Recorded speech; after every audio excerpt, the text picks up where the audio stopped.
Good morning, Planning and Economic Development Subcommittee. Today is June 4th, 2019. I'm calling this meeting to order.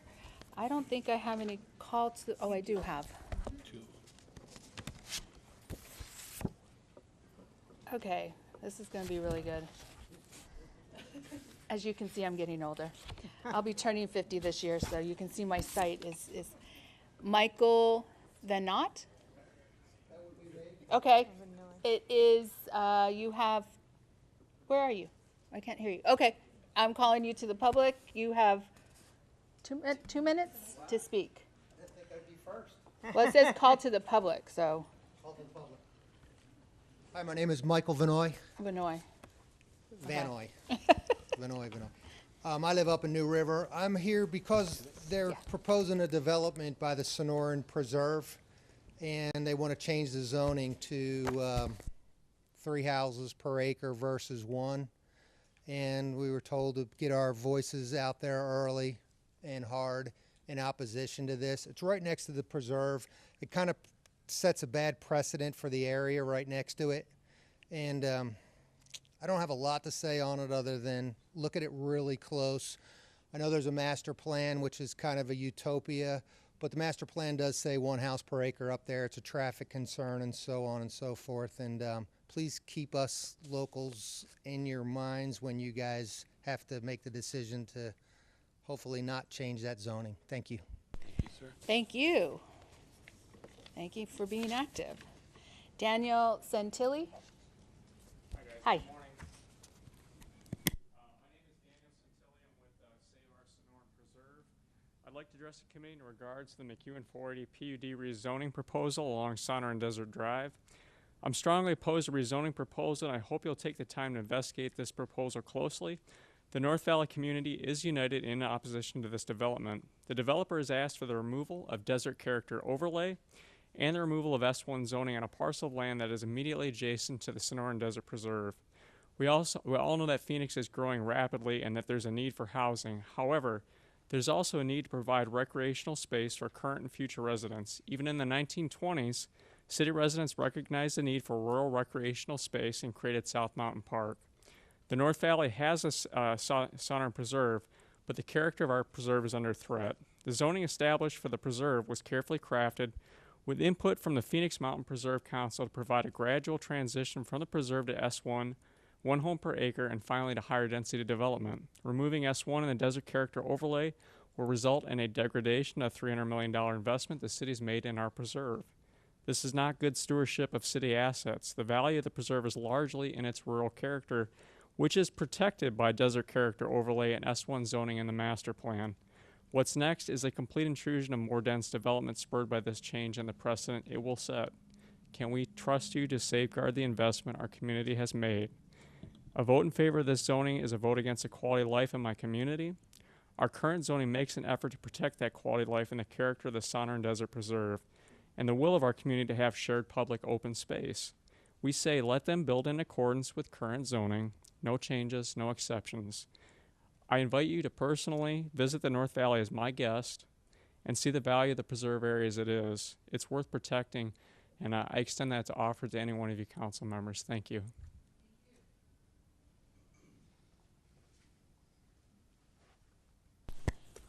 Thank you. Those are all the cards to the call to the public. Does anybody out here want to have a call to public? If not, we'll be moving forward. I need a motion on the minutes of the meetings. Motion to approve May 7th minutes. Second. I have a motion and a second. All those in favor, please say aye. Aye. The motion carries. I am going to pull item 6 out of the consent action. If Cindy could come speak about item 6, it's to be continued. Was it 2? I mean, item 2, I'm sorry. I looked at, I'm looking at 2 through 6. Could speak, this is Santa Fe Springs, Councilwoman Mendoza had some, or was asking about Santa Fe Springs. So if you could please tell us why this is being continued. Yes, good morning, Madam Chair and members of the subcommittee. The Housing Department is requesting a continuance of this item. This is Santa Fe Springs Apartments at 1717 West Glendale Avenue. It is currently under a purchase agreement with our Pride Board to sell this, but the buyer is having difficulty obtaining conventional financing. There are $13.5 million in federal loans on this project, and they come with a lot of requirements and rules and regulations, and they're having difficulty obtaining the financing. So we want to ask for a continuance, give them at least one more month to see if they can obtain financing and proceed with the sale. Okay.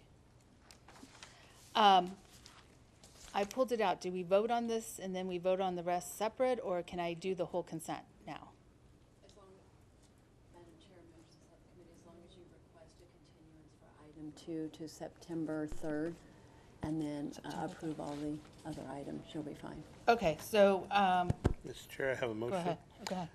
I'd like to approve items 2 through 6, including 8, and taking out item number 2 for a continuance until September 3rd. Second. Okay. All those in favor? Aye. Say aye. Motion carries. So we did all the way through 6 and 8, right? Correct. Okay.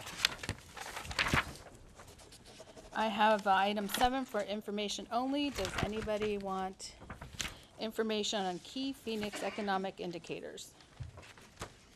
That is item 7. I don't have that for item 7. Okay. Okay. So now we are here for item 9.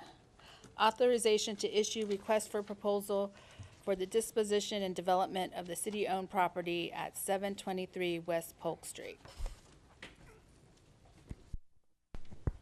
Good morning. We're ready when you are. Good morning, Madam Chair, members of the subcommittee. We are here today to talk to you about the concept to issue a request for proposal on the city-owned property at 723 West Polk. This is a site that you would know better as the American Legion site. This is kind of interesting for me. This is my first 100-year land lease of my career, sunsetting, and staff has been working closely with the American Legion for the past 4 years on opportunities to issue a request for proposal on this property.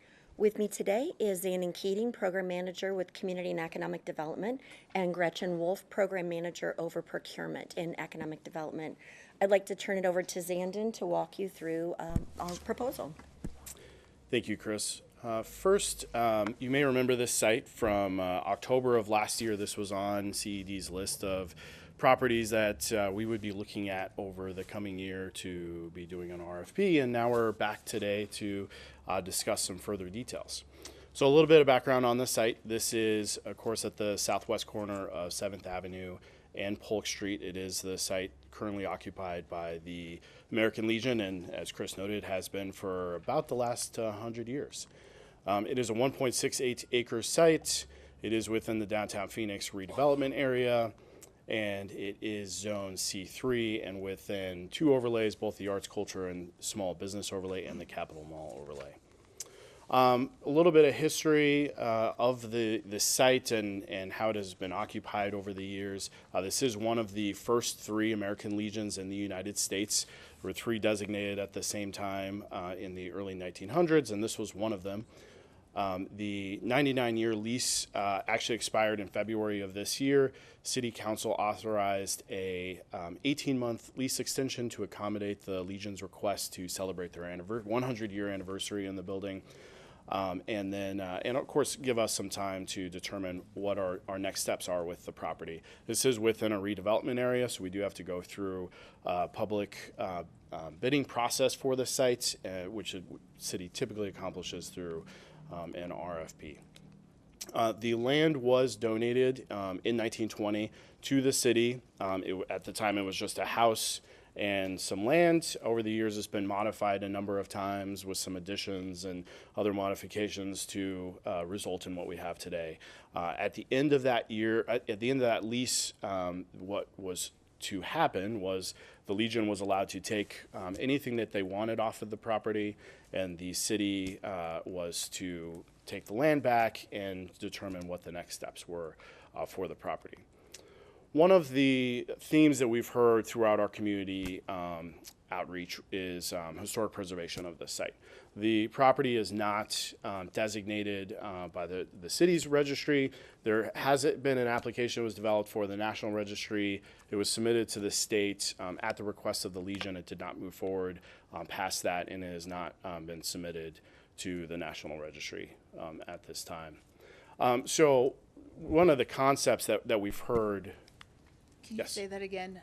It was submitted to the state. It was submitted to the state, so an application before the National Registry needs to be approved by the state, by SHPO, prior to moving forward to the federal government. And so it was submitted by who? our understanding, well, the Legion was involved in the Okay, process, that's but what I Bob needed to Graham know. was, my understanding is Bob So the Graham is Legion the was part architect of, behind that. okay, Yes. got it. And then, Madam Chair, as a point of clarification, the American Legion asked the submitter, Bob Graham was the lead of the submittal, the American Legion asked them to stop the submittal and not send it on to national parks. So the concept that was provided for historic preservation and to get some additional density on the site that we've really heard throughout the community is to keep the building in place and then build on the remainder of the site, which would be this area here in red. That's what would remain if it was to be preserved. The problem with that concept is through historic preservation, there's a number of rules and regulations. If you preserve a building, you have to, there's certain things you have to do. And a couple of those things are you can't cantilever over the historic structure, and then you also need to keep protected view corridors.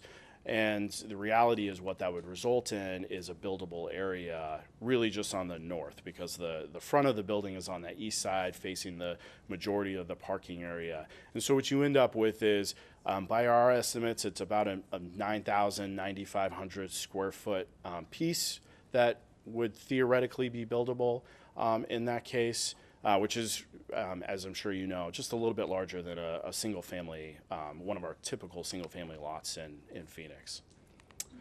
So moving forward, the city's been working very closely with the Legion to determine really what do they see, what is their vision for the property, and trying to incorporate some of those elements in an RFP moving forward. So some of the things in the desired project that are pretty unique to this site that we're proposing to include are, we would ask first, this has obviously been served the veterans community, this site, for a number of years, and so we were asking that any development that comes in replaces that space.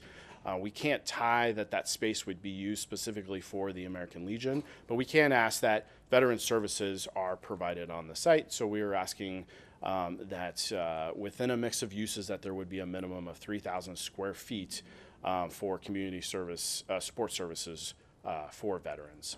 And then we also, of course, recognize the Legion has been here for 99 years, and there is some historical significance in that.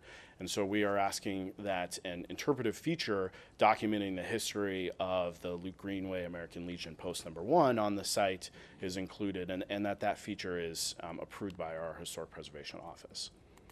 And then the second unique thing here is if the residential was included in a proposal, that it would be various housing types, but that would include a minimum of 30% workforce or affordable housing with a preference for veterans to help with the issue nationwide. And we're hearing from the Legion as well that there is a shortage of veteran housing. Now, of course, these would go along with some of our other typical things that we would include in our desired project: pedestrian-oriented development, high-quality design, sustainable, those sorts of things would also be included. And with that, I'm going to pass it over to Gretchen to talk about the minimum qualifications and evaluation criteria. Good morning. Because this site is a key site for downtown, we are recommending 2 minimum qualifications. There needs to be at least someone on the proposing team that has experience with either providing veteran support services or veterans housing. And then we would want the lead developer to have experience with at least 3 mixed use projects, excuse me. For evaluation criteria, the most critical evaluation criterion is the concept to activate the site. So the evaluation panel would give the most weight to that area. That would be followed by the return to the city, and then the proposer's qualifications and experience. Thank you, Gretchen. Talk a little bit about our timeline. We did a fairly extensive community outreach in this case. We were able to meet with 4 community groups, as well as the Historic Preservation Commission. We also reached out to 2 additional, the Capitol Mall Neighborhood Association and the Triangle Neighborhood Association, to offer information as well. We're proposing to go to City Council on June 19th for formal consideration of this request, and then we would be likely issuing the RFP sometime later this summer is what we would be looking at. And with that, we ask for your authorization or your recommendation for City Council to authorize the release of this RFP. Madam Chair, if I might, members of the subcommittee, we have received a number of pieces of correspondence, and for the record, just so that you know, I know you've received them in your office as well, from the Grand Avenue Arts and Preservation Commission, a recommendation that we conduct historic preservation on this particular site. From the Grand Avenue Members Association, the same thing, that we historically preserve this site. And from a member of the Roosevelt Action Association, that we provide workforce and affordable housing on this particular site. Sure. When you say historic preservation, does that mean the actual building or doing what you suggested? Madam Chair, Councilwoman Stark, by the letters that we've received, and I think they're here today to speak for themselves, but from the letters we've received, it would be to preserve the building as is. Okay, thank you.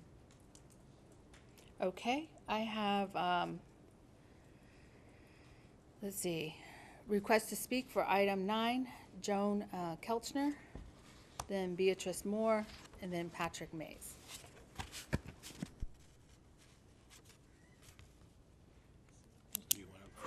Joan, sorry, you're first.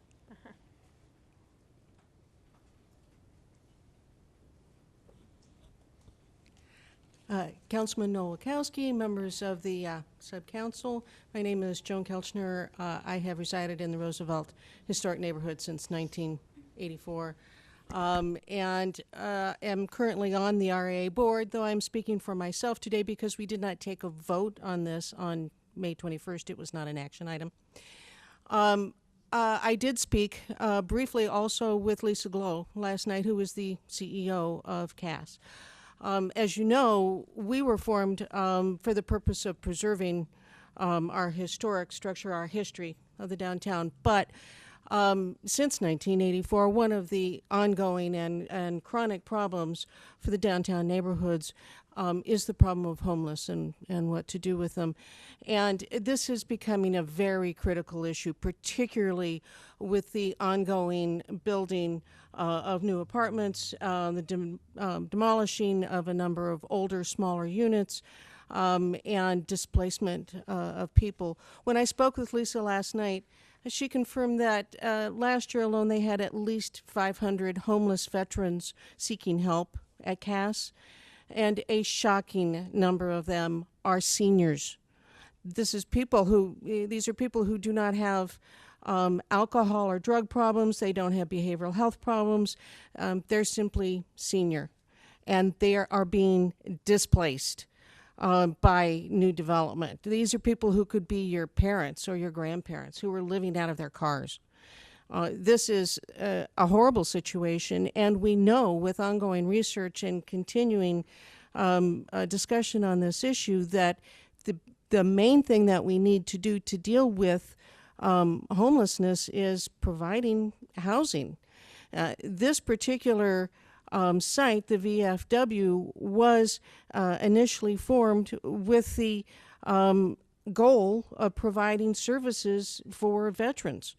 1919, after World War I, huge number of homeless veterans on the streets of Phoenix and Tucson, which is why Isabella Greenway's name is on there, trying to figure out what to do with the homeless and how to provide them services in 1919.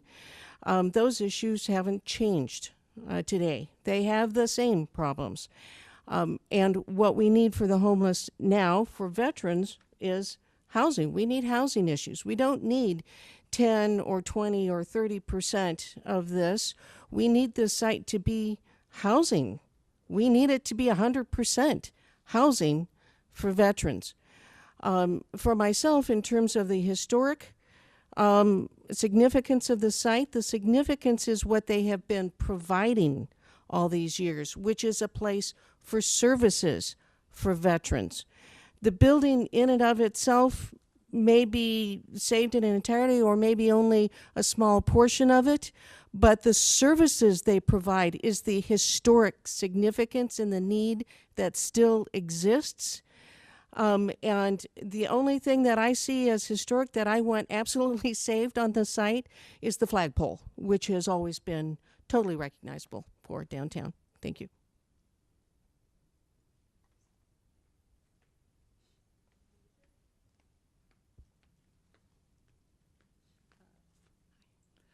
Beatrice Moore, Grand Avenue Arts and Preservation. And just to mention that Bob Graham with the Grand Avenue Members Association is not able to come today, but I will say a few words of what I picked up on his perspective on this. Madam Chair and members of the board, this is a very important building for our neighborhood. It's 100 years old. I mean, that's amazing. This has been continuously operating for 100 years with services for veterans and the veteran participation in our community. I see the city bending over backwards to save the Knipe House over at 3rd Street and Roosevelt, which is totally decrepit, falling apart, empty, has been vacant for many years. Why are we not thinking about preserving a building that's actually continuously operating for 100 years? The veterans bring a lot to our community, and I think that preserving the building makes a strong statement about how we feel about our veterans. And we do feel like there's an opportunity there to build some new construction in conjunction with the older building there, and perhaps something that does provide affordable housing for veterans or additional community services for veterans. One issue about this building is historic Grand Avenue has some of the most intact remaining historic infrastructure, commercial infrastructure in the city of Phoenix. I would say it's the oldest neighborhood. There's not a lot missing in our neighborhood. There are a few empty lots where motels were torn down, that kind of thing. But if you drive up and down Grand Avenue, people are starting to recognize this is a very significant neighborhood. A lot of it's not on the historic register. Some individual buildings are. We have to really be careful about a domino effect in our neighborhood. When the city moves to tear down a building that's eligible for the city, state, and national register, and I've talked to Bob Graham about this. He's the one who wrote the application for that. He was told to put it on hold. I'm going to let the Legion address more why that happened, but my understanding from him was because the city wanted him to put it on hold. And this came up as a discussion with the folks who came to our neighborhood meeting. What was he asked to put it on hold? Nobody knows. My take is that the city doesn't want a building that's actually on the register to be torn down because it's going to make the city look bad. It's going to make the city look bad either way. But the domino effect in our neighborhood is critical. You start putting new construction inside our neighborhood, then you're going to have more developers coming in who see that activity, see the city tearing down a historic building, and then they're going to want to come in and do more of the same. And the city's very lucky that people have come into that neighborhood over the last 25 years and on their own pretty much have preserved a lot of the historic buildings in that neighborhood. Like I said, they're not all on the historic register. A lot of them could be. The owners have made the choice not to put them on the register. So I do feel like that this is very significant building for our neighborhood. We would hate to see it torn down. I don't think there's any reason to tear it down. I haven't heard a good reason to tear it down. There's other places for affordable housing. We want affordable housing there too, and we embrace affordable housing. But people always want it in someone else's neighborhood. That's fine. We need it everywhere, and we're certainly willing to embrace affordable housing at that site. So please take all that into consideration. We would appreciate support on keeping that building there as part of the RFP. Thank you. Thank you. Appreciate it. Patrick Mays.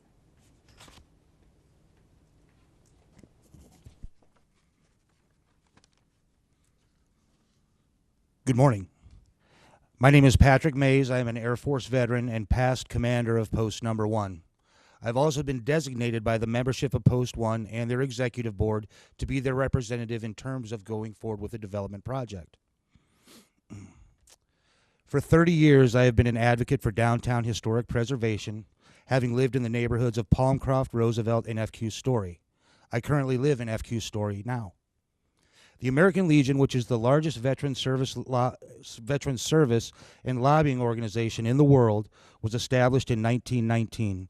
Shortly after the first National Caucus in Washington, D.C., Frank Luke Jr. American Legion Post 1 was chartered, and they established their post home at 364 North 7th Avenue, where it still stands today, also known as 723 West Polk.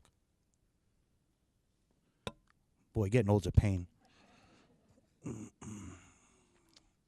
I joined the American Legion 9 years ago and chose Post 1 as my home post because of the historic nature of the post. Upon becoming involved with the post, I learned that our lease, which had been granted to us by the city in 1920 with a 100-year term, was within a few years of expiring. I made it my goal to secure a long-term lease extension so that Post 1 could remain on its historic site. Initial efforts to obtain that lease extension were flatly denied. The prevailing attitude at that time was, well, they won't throw us out, we're veterans, right? That was a foolhardy position to take. It really was. And I decided I wanted to take initiative to try to come with a collaborative and cooperative solution along with the city. In my efforts to garner support and advice on securing such a lease extension, I met with community advocates with feelings for historic preservation as strong as my own, some of whom you have or will hear from today. They were invaluable in giving me the education and advice I needed in navigating the political landscape surrounding downtown development. They were extremely supportive and encouraging. I am forever grateful to them and look forward to many years of friendship and cooperation. I was also soon introduced to Chris Mackey and her staff at the Department of Economic Development. I found the staff to be fair, attentive, and compassionate to my cause. I was seeking a cooperative solution to the issue at hand. After several meetings, I was able to secure a lease extension, keeping Post 1 on the site through 2020. I also sought a collaborative solution to develop the site, providing expanded access, facilities, and services for the veterans we serve. Throughout this process, the one thing had become clear was that our paramount concern and purpose should be the completion of our mission. The mission of the American Legion is to be an advocate for veterans and their families, to provide services, assistance, and benefits to them, and to be a good and helpful community partner. It is for that reason that I endorse and advocate the release of this RFP, and I look forward to the future of a comprehensive veteran service facility or campus, as well as prospective housing units for veterans and other mixed-use entities. The fact that the city has collaborated with the American Legion, wanting to know what our needs are, and included these as items as part of the RFP is a demonstration of their willingness to be at the forefront of the many issues facing veterans today and to work collectively towards a solution. The fact that they have also included a provision for a significant historic feature to be incorporated speaks to my sense of wanting to preserve the historic importance of the past while also providing a modern state-of-the-art facility to help us with our mission. Thank you. Thank you, Patrick. Appreciate it. Thank you for your service. Jim Macpherson. Madam Chair, members of the committee, my name is Jim Macpherson. I'm a board president of the Arizona Preservation Foundation, our statewide historic preservation group, and I was a member of the stakeholders group that Patrick alluded to that worked with the Legion to come up with some ideas. Two things. One, when you put together a nomination for the National Trust, or excuse me, for the National Register, it's a pretty impressive document. It's very detailed, and I would encourage you to get a copy of it, just to get an idea of what the background is that Bob Graham and others had put together. It's very impressive. We don't throw around the word historic lightly. When it has to meet certain criteria. If it meets certain criteria, it's historic. And I think once you read the nomination, you'll get an idea that there is significance to the building and also to the years that the Legion has been with us. Secondly, regarding the request for a proposal, great idea. Let's do it. I wouldn't presuppose ideas today on what could be done. I would suggest we let the RFP process go through and let the marketplace of creative ideas come up with proposals that are worthy and interesting and informative and they may very well bring in historic preservation as an option for the site. Thank you. Thank you. Are there questions from my colleagues? Councilwoman Mendoza. Thank you. I didn't read here how many units we want to build there or how many stories. I know when we sent out Deck Park, we knew how many stories and how many units we wanted. So why isn't that included here? Madam Chair, Councilwoman Mendoza, what we wanted to do was to leave it as open as possible so the community could respond, the development community could respond back with ideas and concepts. I know as we've been working with the American Legion, there were things that were important to them that were included. They wanted to make sure there was a restaurant on site and some retail and residential. We, staff thought it was best to leave it open in that mixed income, mixed use project to see what could be determined to come forward. Unlike Deck Park Vistas, this steps out of the height allowances that we have in kind of between the sevens in downtown Phoenix. So we have significant height restrictions on this site as to what we can do moving forward. So we wanted to leave it open to be more creative into the number of units that we would see on this site and what would be included. What's the height restriction on this one? Yeah. What's it zoned for? Madam Chair, Councilwoman Mendoza, it's the zoning is C3, Okay. so there's some different ways to look at it, but generally that's between two stories, maybe 4 stories with some incentives. But it's fairly limited depending on what you're bringing forward with the development. If there's any commercial component, then that's going to limit everything to 2 stories is really the major restriction. So they can go up to 4 stories. If there was no commercial on the site, if it was only residential, you may be able to find a way to do 4 stories. Typically, it's just 2 stories is the limitation. C3 is kind of a funny district in that it allows some creativity, but it's still a pretty low height restriction and zoning as well. Okay. Now, where it says 30% affordable or workforce housing, so any proposer can just choose either or both, but is that what you're saying? Madam Chair, Councilwoman Mendoza, that would be correct. They could choose to do more than the 30%. They could choose between workforce and affordable housing. Or both? Or both. What's the difference between the affordable or the workforce housing? Absolutely. So as we look for, and if I explain it wrong, our housing director will jump up here and correct me that I'm wrong, but she's explained it to me very well over the years. So workforce goes by HUD's guidance, which says that what we say is between 80 and 120% of the area median income is a workforce housing, and you can use up to 30% of your income to be part of your domicile, whether it's house payment or apartment payment. On the affordable, those are those that have government assistance, whether they're government-funded programs, whether they're Section 8, whether they're other types of tax credits and others. Or veterans housing vouchers as well? With that? Absolutely, Okay. absolutely. And as we've put in the RFP, our preference is for veterans. We can't say, by fair housing laws, we can't require that it's for veterans, but we can say that it's a preference for veterans. Okay. I just would hate to see proposers come with more workforce housing and not so much with affordable, where we're not helping out or giving preference to veterans. So that worries me.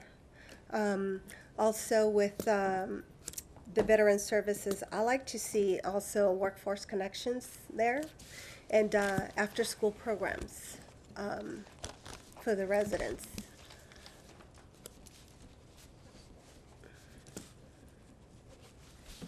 Madam Chair, Councilwoman Mendoza, that would be a great addition to the RFP. In my opinion, we have the American Legion on site today that does incredible work in after-school work, in mentorships, in in holiday programs, in work for the community that they do. So as we look at what we could have on the site for on the workforce side, we could certainly work with the private sector and our group and our housing department to determine how that could work. Okay, thank you. Go ahead. Madam Chair, this is actually in my district, and first of all, I just really want to thank Patrick for his leadership and the membership for coming together with the City of Phoenix to really come up with a win-win situation. This has been going on for about 3 years, and I really want to thank our staff for taking the time, because we took a lot of times, a lot of tours, and we walked through the building, and we looked at different options and different possibilities and what can benefit our veterans. And one of the things that we heard over and over again is housing, affordable housing. That's one of the things that they're looking for, and services. And besides the services and the affordable housing, a place where they can gather and just talk. And that's where the minimum of 3,000 square feet came about, is that they still want to have a gathering place. The American Legion, it was the first American Legion, and it should continue to be the first, and it should continue to be one of the best in the country. And just the history that's in those walls, I mean, it's just incredible. If you have a chance, you should all go and just walk through there and just look at all the different pictures and stories and people that have, presidents that have just walked through those hallways. But saying that also, a 100-year building, there's a lot of fixing up to do also, and very expensive. So I think what the American Legion really wants to do is find a good partner, a person that cares about our veterans, that cares about the community, and can make a win-win situation out of this whole situation. The City of Phoenix is committed to provide some type of services that the American Legion would like to see and what we would like to see for our veterans. And I believe that it's not just a document that was just thrown together within a year or 6 months. This has been going on for about 3 years or so. I know that some of you were saying, well, you know, what happened with the putting on hold, right, the application. But some of the things that came out of the application, we found out there was things that were added on and things that aren't to compliance to the historic aspect of it. So we felt that the best thing to do was just to put things on hold and to really come up with a win-win plan. And I think that's what we have today. So with that, if there's no other questions, go for it. I have a speaker's card. Bill Shield.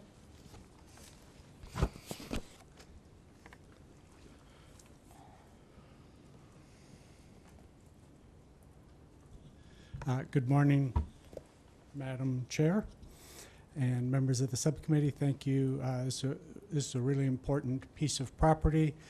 I'm a member of the Historic Preservation Commission, and staff did a great job of presenting to us a couple of weeks ago. I think one of the things we need to keep in mind is that this property has undergone a study. It is been labeled as eligible for historic designation. And I think when we have city-owned properties that are eligible for designation, we need to really take a hard look at that. I think there's recognition in the recommendation to honor the site, but I think because it is the site itself is eligible for designation, we need to go a step beyond that and ask responders to address that eligibility. And in fact, you know, we've got competing interests here with the need for affordable workforce housing. But if we are going to take a eligible historic property and lose that, frankly, we need to get more affordable workforce housing out of this deal. Affordable housing is not just a downtown issue now, it's a citywide issue. Where we have the leverage as a city is with these city-owned parcels. And so I believe 30% is too low of a goal. That needs to get, we need to start stretching if we're going to start putting a dent in this affordability crisis that we have. Thank you very much. Thank you. I have some questions.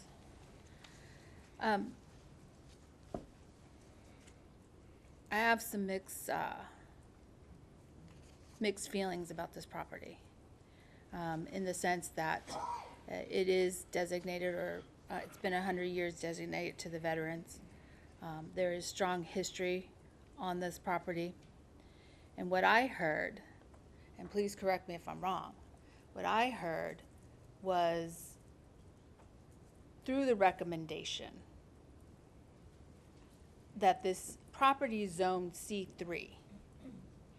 And what I am hearing is because of this property is zoned C3, the recommendation in order to get to maximize that property or that space is where we got to the space of the recommendation. So I guess my question to you is, can't this property be rezoned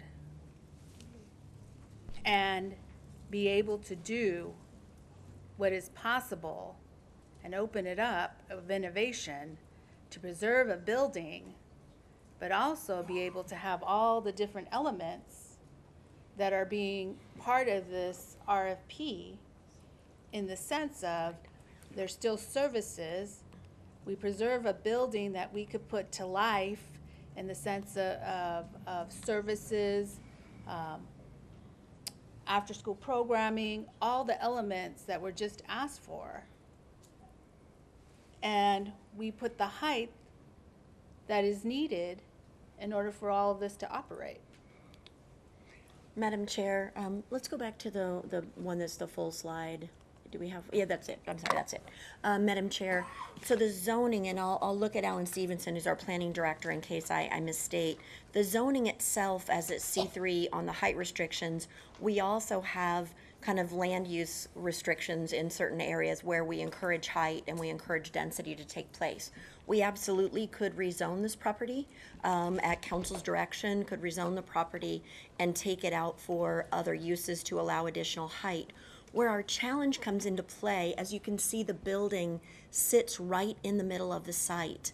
And by historic preservation guidelines, we can't build over the top of the building, and we can't block the view corridor of the building. So we couldn't block anything from the front, we couldn't block from the back, we couldn't block from the south. From the north, you could block about just over 9,000 square feet of the parking lot with an additional building. We wouldn't be able to get any height on that 9,000 square feet to build anything up to create veterans housing or anything that would need any height. We certainly could remove veterans housing out of the project and put services on the site, take the RFP out to restore the building. If there was some developer who wanted to restore the building, in that RFP, it wouldn't necessarily be designated to the American Legion.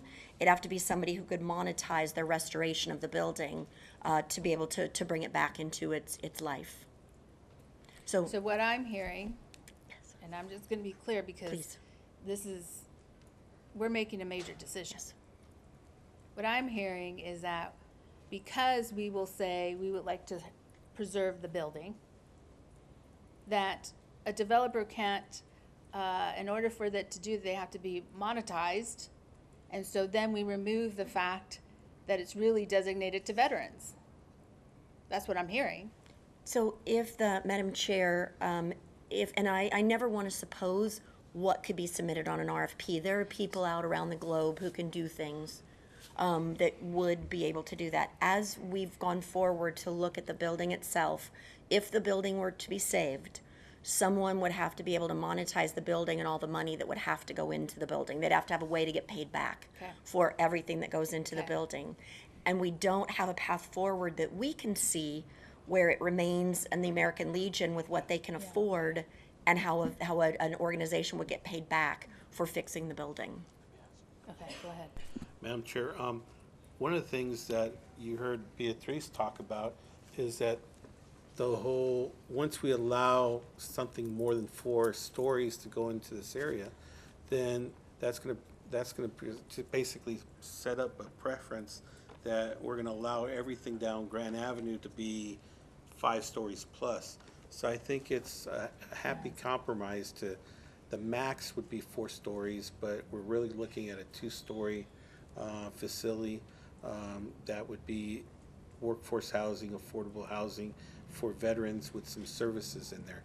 and it was the happy compromise, because a lot of the developers that are out there would love to have a podium with 4 stories on top of that, or even go up to 10 stories if we would allow that.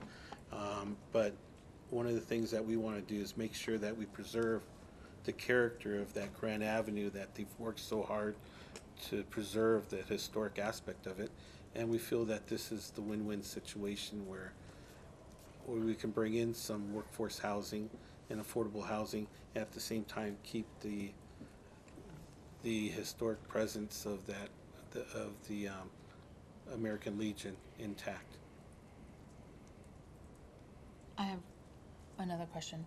Who determines the 30% of the veterans, of making sure that it's 30%? Madam Chair, in the RFP, we would have it as a minimum qualification that they would have to provide at least 30% of workforce housing with a preference to veterans.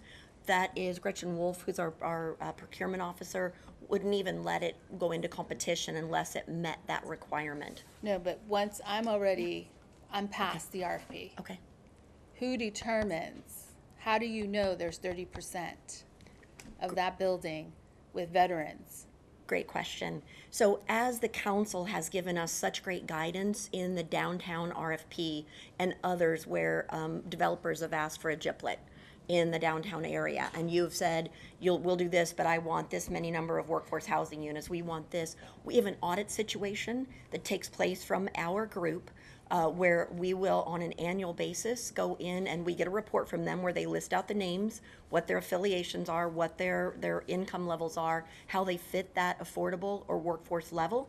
We audit that, and then we also plan, we've not gotten to that point yet because none of our projects have built, but we've also worked with the city's audit staff so that we can ensure that they can look at the reports and make sure. So that will be on an annual basis. The entity will have to provide a report to community and economic development, and of course, we'll report to council on each of those items that they are indeed being maintained. But what if this property is not a GIPLET? Even if it's not a GIPLET, Madam Chair, the minimum qualification for this RFP is that they provide at least 30% of workforce and affordable housing. So the development agreement that we'd create over the top of it would allow that audit. Okay, so we have the data. We will be able to have Yes, ma'am. the info and the data. Yes, ma'am. To be able to track this. Yes, ma'am, and we'll That's bring. what I'm asking. Yes, ma'am, and we'll bring, as we are with the downtown RFP, where once a year we'll bring a report back to council showing that these entities are meeting that requirement. We'll bring back showing that you're meeting that requirement.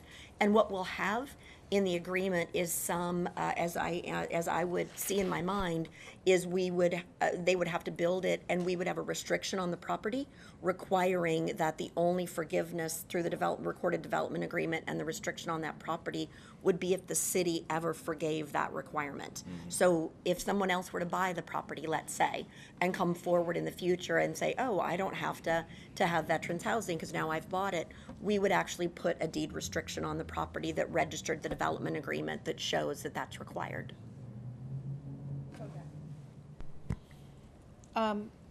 Is it possible, can I see the RFP?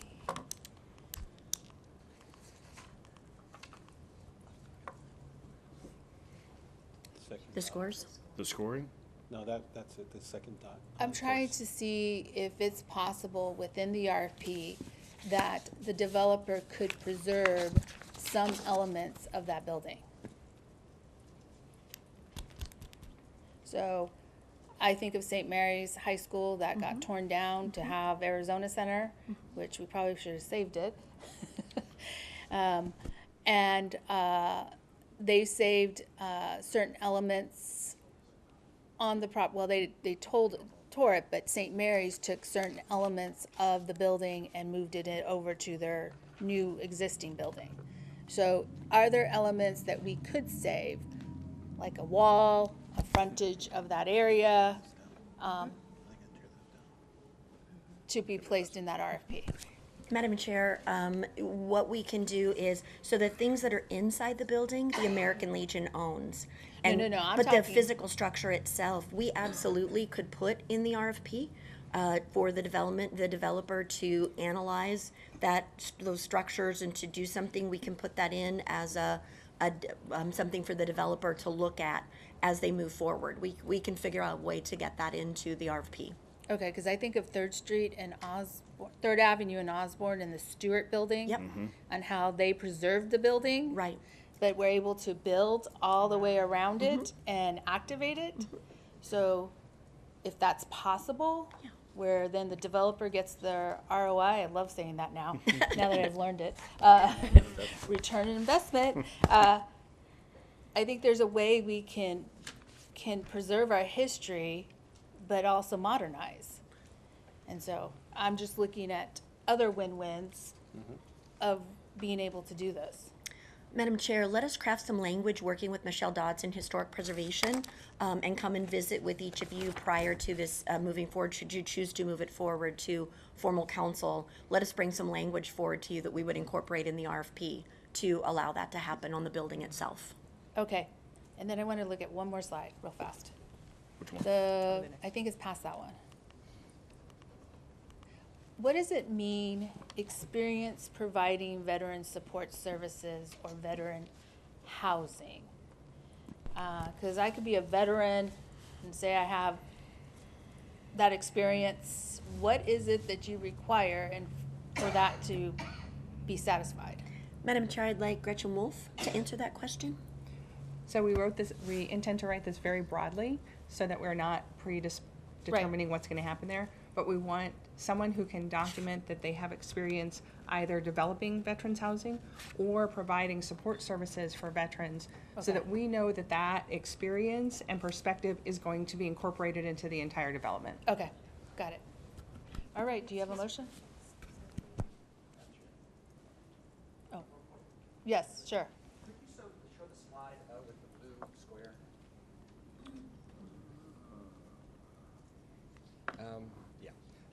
I believe the gray just below the blue square is a patio, so it's not building.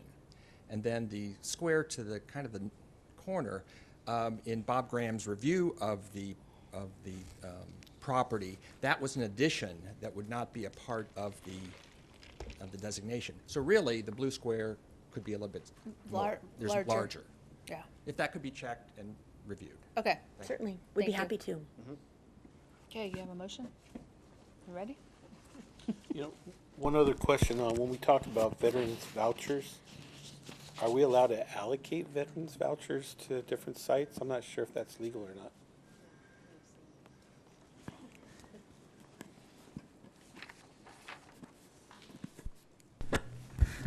Madam Chair, Councilman Nowakowski, we are allowed through a competitive process to allocate the VASH, or Veterans Assisted Supportive Housing vouchers. So in this case, should the proposer request VASH vouchers as project-based vouchers to assist with the financing and the ROI on this project, we could probably allocate some vouchers, yes. Okay. And can we put that into the motion, or? Madam Chair, Councilman Nowakowski, that would be appropriate. All right. With that and with the add-on, I'd like to approve staff's recommendation. Second. Okay, there's a motion and a second. All those in favor, please say aye. Aye. Aye. Thank you. Thank you. Another hot topic. We have hot topics today from here on out. Phoenix Convention Center Outreach Plan.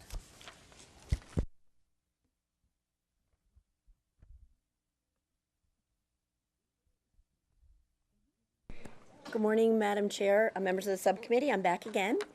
We are here today to talk to you about a potential community engagement program over the summer for the south building site of the Phoenix Convention Center. So in front of you, you see our beautiful downtown Phoenix. We've seen a tremendous renaissance in downtown Phoenix since, over the past number of years, but certainly since 2008. And we've seen those investments come. And I'm going to fly in some names. You're not going to be able to see them on the screen. I'll warn you ahead of time, but you can see them up close and personal. It's just to give you a concept of the scale of what we've seen in downtown since 2008. So the first group, of course, light rail opened in 2008. We saw the ASU campus. We've seen the development of the biosciences campus. We've seen the resurgence of the warehouse district. We've seen new office towers built. We've seen cityscape. We've seen entertainment venues with the Van Buren and remodels of our buildings and our arena reinvestment. We've also seen significant residential development in both low-rise, mid-rise, and high-rise. And we've seen new hotels. Boy, you really cannot see that in this room. I promise you there's words there. And we've seen significant number of new hotels into this facility.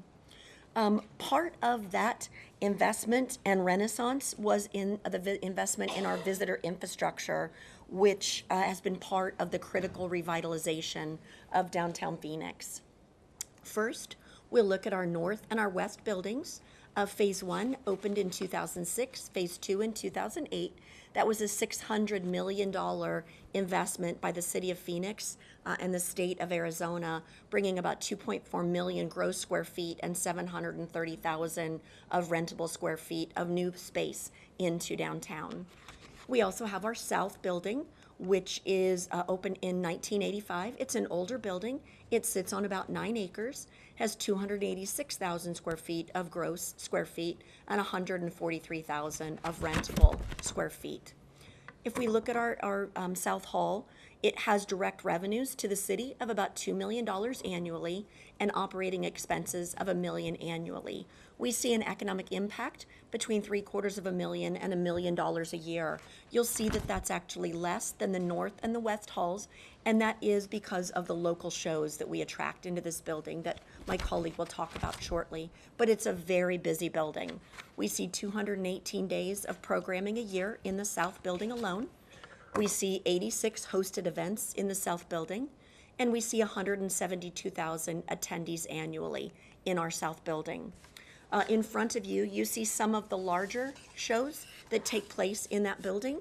We see the Arizona Bridal Show, we see the Arizona Women's Expo, Salvation Army, and many others on the larger scale. If we look back in 2002, the City Council did adopt a master plan for our visitor infrastructure business or our convention centers. Phase 1, which is our West Hall, was built and opened in 2006. Phase 2, which is our larger hall, North Hall, opened in 2008. And the master plan did call for the eventual repositioning of the South Building into a future Phase 3 for our convention center business. I'd like to turn it over now to our Convention Center Director, John Chan, to talk you through the North and the West buildings and their impact. So as a result of our partnership with the state of Arizona, each year we are required to conduct an economic impact study on the impact of the Phase 1 and Phase 2 expansion. So 3 of the key metrics that we look at in the study is the number of convention events held in Phoenix at the convention center, the number of convention attendees, and the number of hotel room nights that it's generated as a result of this expansion. So the study looks at the information a couple of different ways. The first is under a no-build scenario. This is, in other words, if we had never invested into the expansion of the convention center, what would have happened? And we compare that to what has actually happened over the past decade. So in terms of convention events, under a no-build or no expansion scenario, we would have seen 224 conventions hosted in Phoenix, but as a result of the expansion, the actual number is 620. Same thing for attendance. We would have seen 327,000, but based over the past 10 years, we've actually seen more than 2 million convention delegates that have come to Phoenix. And on top of the 2.2 million that you see on this graphic, there's an additional million future convention delegates already on the books for future years. Hotel and room nights, 1.3 million was the projected under a no expansion scenario, and the actual number of hotel and room nights that's generated over the past decade is 5.9 million.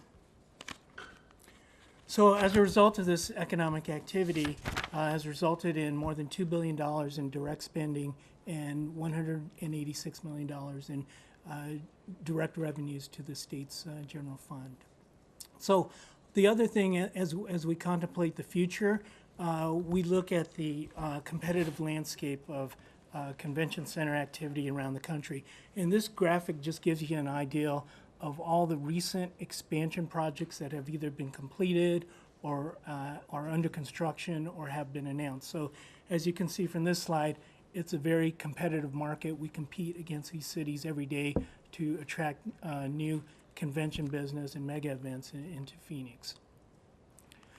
And just by way of example of what's the range of these convention center expansions that have occurred in other cities, these are 3 of the most recent expansion projects that have been recently completed. As you can see, the price tag ranges from $190 million to more than $550 million in these 3 recent examples. Chris? Thank you. As you know, we've received a number of inquiries about our South Hall site as a potential redevelopment site.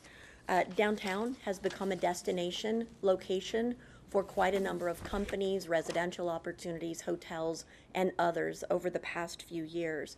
As you can see in the yellow, that is the South Hall site. It does sit on approximately 9 acres, and it's what we call a mega block.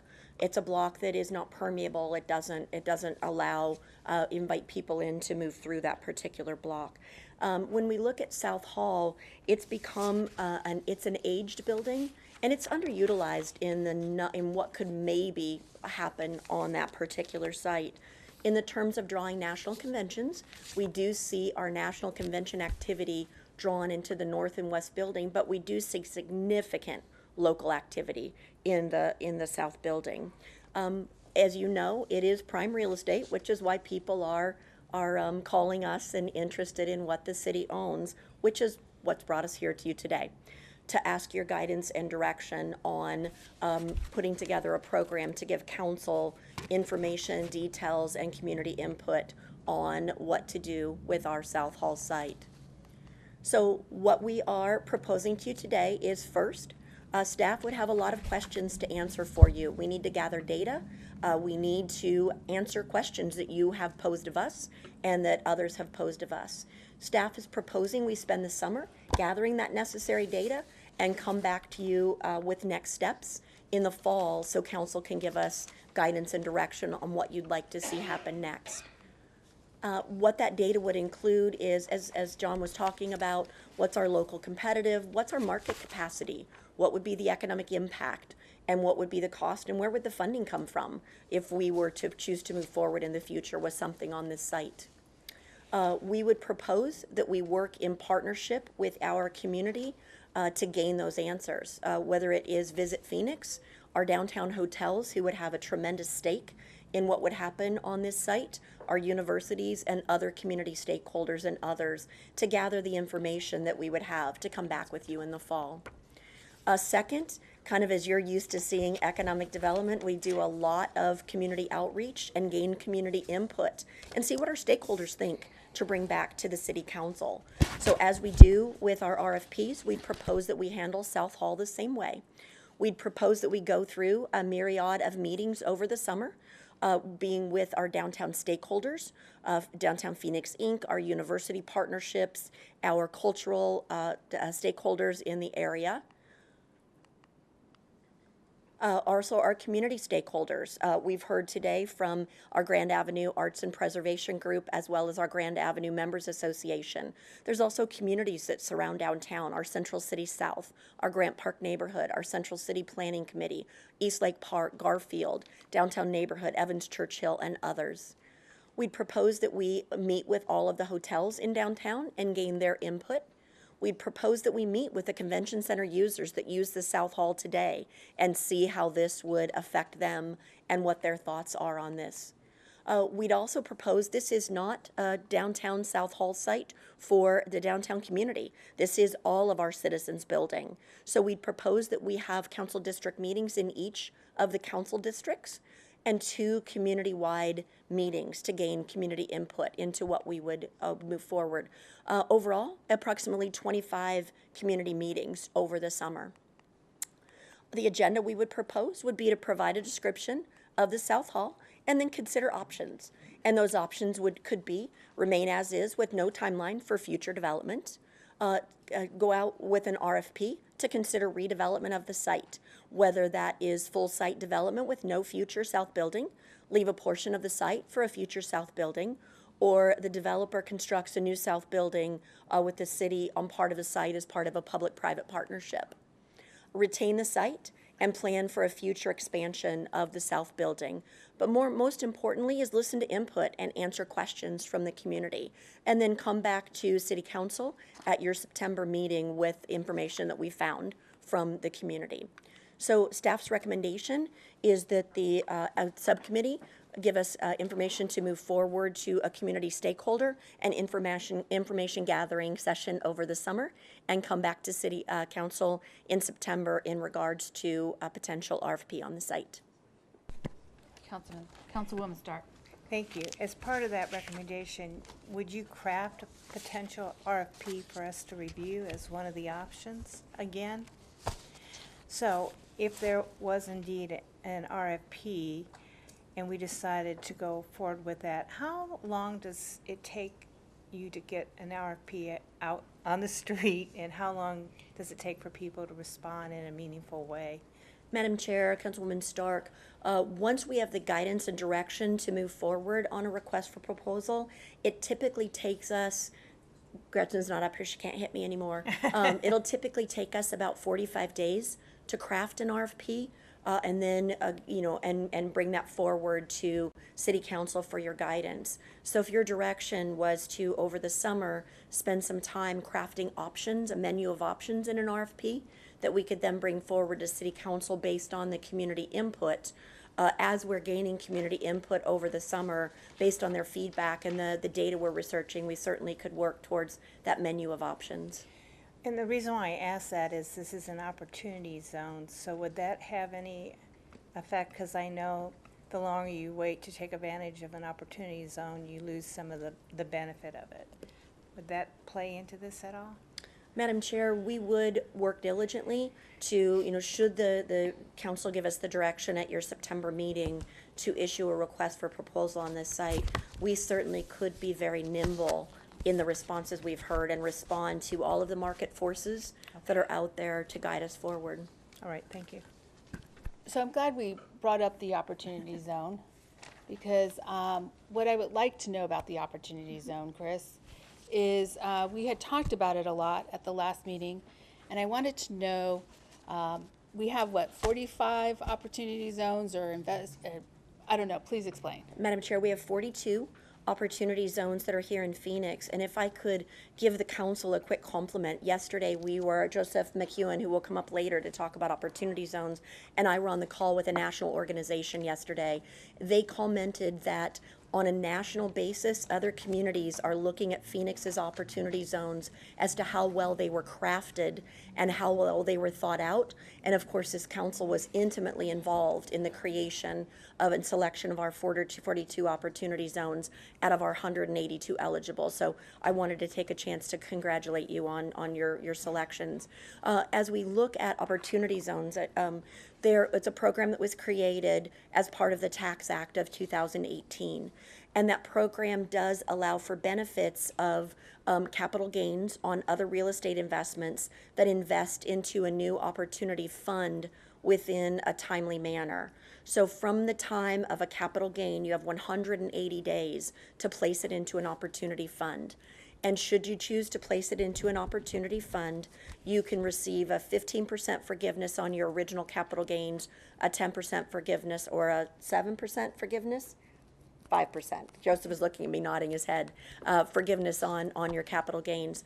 And that is one of the small benefits of opportunity zones. The primary benefit of the opportunity zone is if you leave your investment placed for greater than 10 years, any additional appreciation you see from your initial investment is 100% tax-free. So when we look at that initial investment, The deadline for the initial capital gains, kind of settling up with Uncle Sam, if you will, is December 31st of 2026.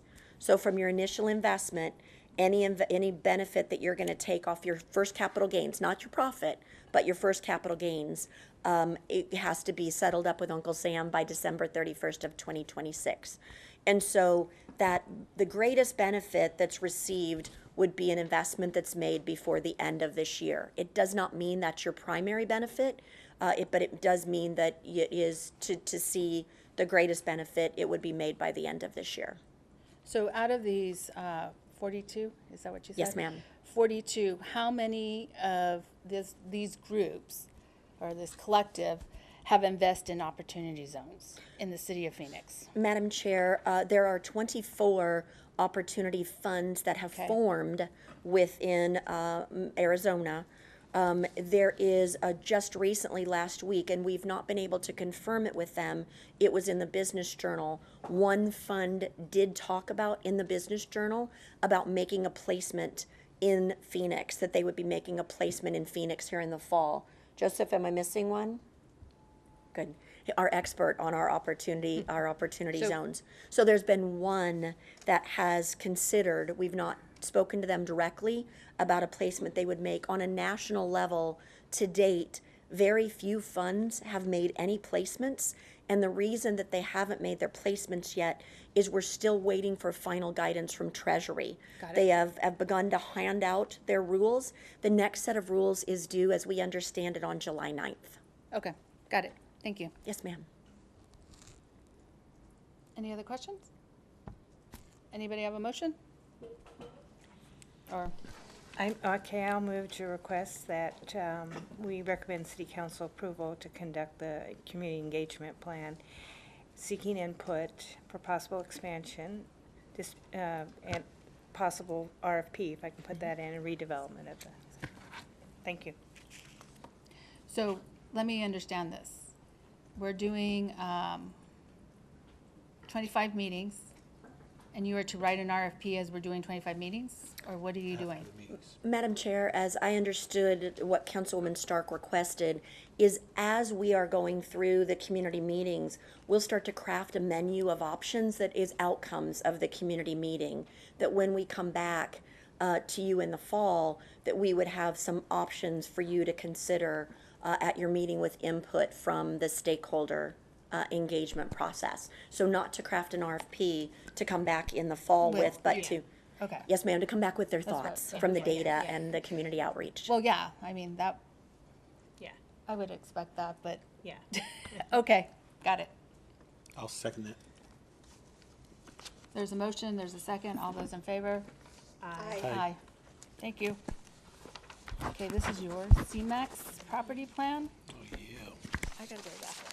Go for it.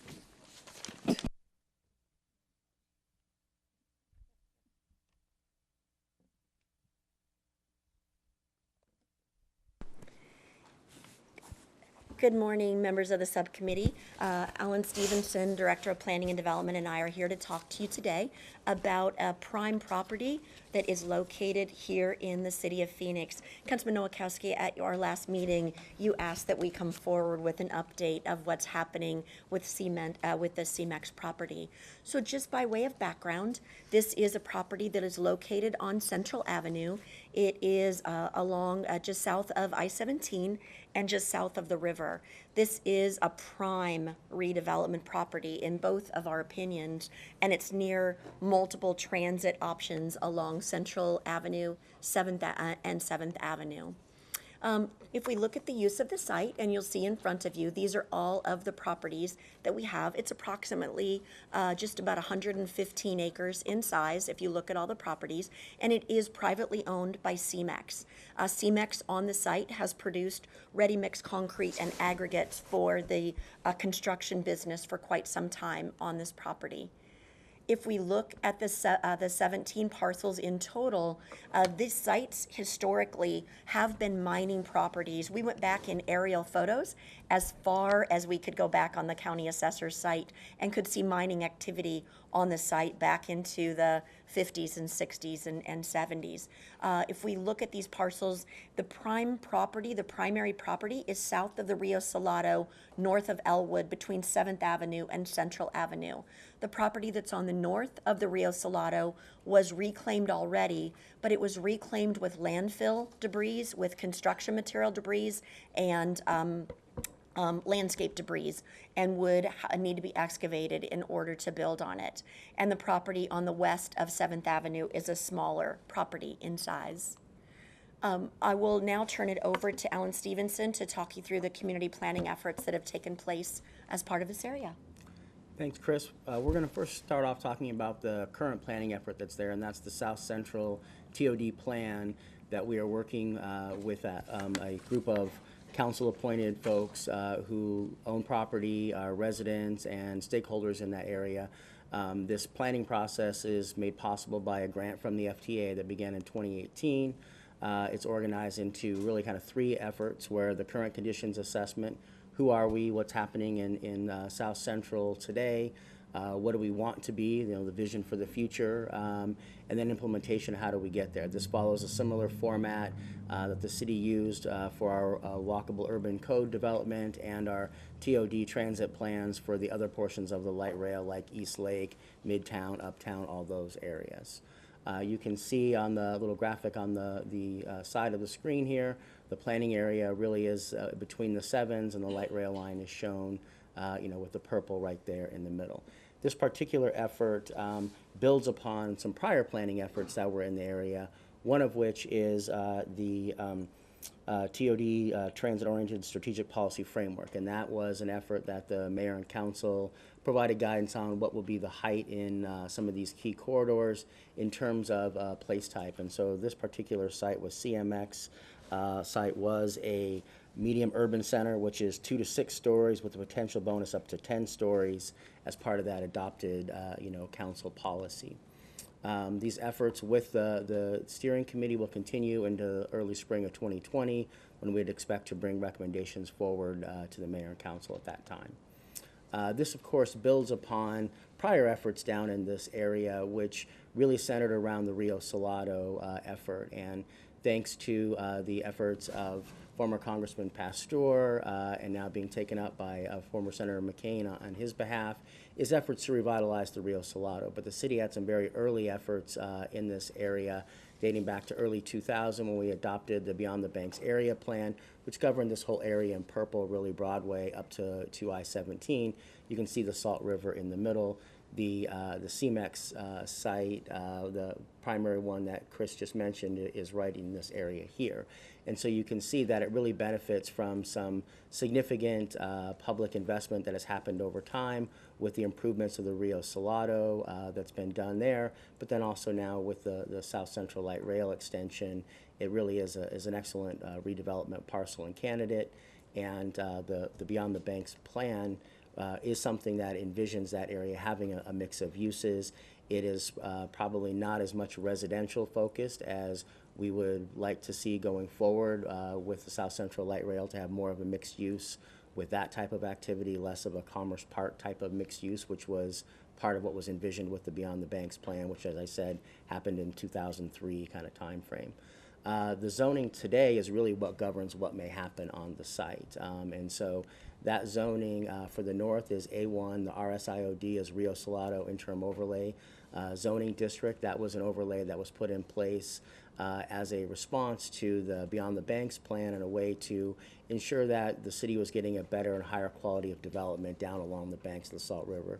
So, for example, it requires that if you're doing A1 or A2 type uses, you have to meet a Commerce Park landscape setback standards, which is greater landscaping, more consistent with what you'd see around the rest of the city, and it provides a higher quality of development in the area. The southern parcel, as you see here, is really A2, which is our heavy industrial zoning, also with the Rio Salado overlay on it as well. Both the zoning designations would require a use permit to develop residential uses. The maximum building height is 56 feet per those existing zoning efforts, or existing zonings on site. The 80 feet could be extended, but that's approval of a use permit through a public hearing process. But that use permit is really looking at the tests as it relates to creating a detriment to surrounding residential properties, increasing noise, odor, those things. It's not really looking at the policy guidance part of that. That's what happens as part of a rezoning effort. The council can approve a waiver up to 110 feet. That is a height waiver process that would go to the council and would be a legislative decision where more of those policy documents and discussions would come into place. Staff would anticipate that if the South Central light rail, as it goes forward, and the TOD steering committee that is working on things would look at policy recommendations and guidance to say we want to establish something similar to the walkable urban code that we have done, in the past, to encourage people to develop greater intensities of height that's consistent with the adopted plans. With that, I'm going to turn it back to Chris to talk about the last little part of this. So, Madam Chair, members of the subcommittee, as we have had a number of conversations with CMEX over the years, my most recent one was about 2 weeks ago. They have received multiple offers for purchase on the site, and they are negotiating a sale of the site with one individual entity. I've reached out to all of the groups that I knew who'd expressed an interest on the site and have not received confirmation back as to who the purchaser is on this site. This is an important site, so as soon as we know who the potential buyer is on the site, Alan and I will reach out to them immediately to bring them into the city to talk to them about development on this particular site. With that, we'd be happy to take any questions or guidance you might have. Go ahead. This is an item that I asked to bring to the subcommittee because it's really a crucial entrance point to South Phoenix. It's a gateway into South Phoenix. We talked about the light rail going down Central Avenue, which is just attached to this property. And in the past, 10 years ago, we were talking about an amusement park, the Six Flags maybe going into this area. And then just recently, we were talking about a Plaza of the Americas, which would be more of a cultural site. And that doesn't look like that went through. So now what I'm afraid of is that now it's heavily industrial, light and heavy, and that it can actually become just a bunch of warehouses in the gateway into the South Phoenix. So I'd like to really make sure somehow, some way, that whoever does purchase this property, that they're open to some type of communication with the community. And maybe we created the whole, what is it called, the TOD committee, that we figure out a way that we work along with that committee to make sure that everything we're doing along the light rail rate site, that this will be included, that it would match, and it would really be that gateway into South Phoenix. I know that this is a part of an opportunity zone, that there's a lot of opportunity for great development in this area. I know that the community would really like to see some type of workforce housing and some retail and a gateway into South Phoenix, but the zoning allows all kinds of opportunities. So with that, I'll listen to my colleagues, and then I have some recommendations to ask for. I think you go ahead. I'm good. Yeah. Good. So I'd like to direct staff to work along with the South Mountain TOD Steering Committee to look at the zoning overlays, like the TOD 1 and 2, that were adopted along with other parts of the light rail line down South Phoenix, to make sure that we have some quality development for the citizens that live out there that they deserve, right? And along that light rail stretch.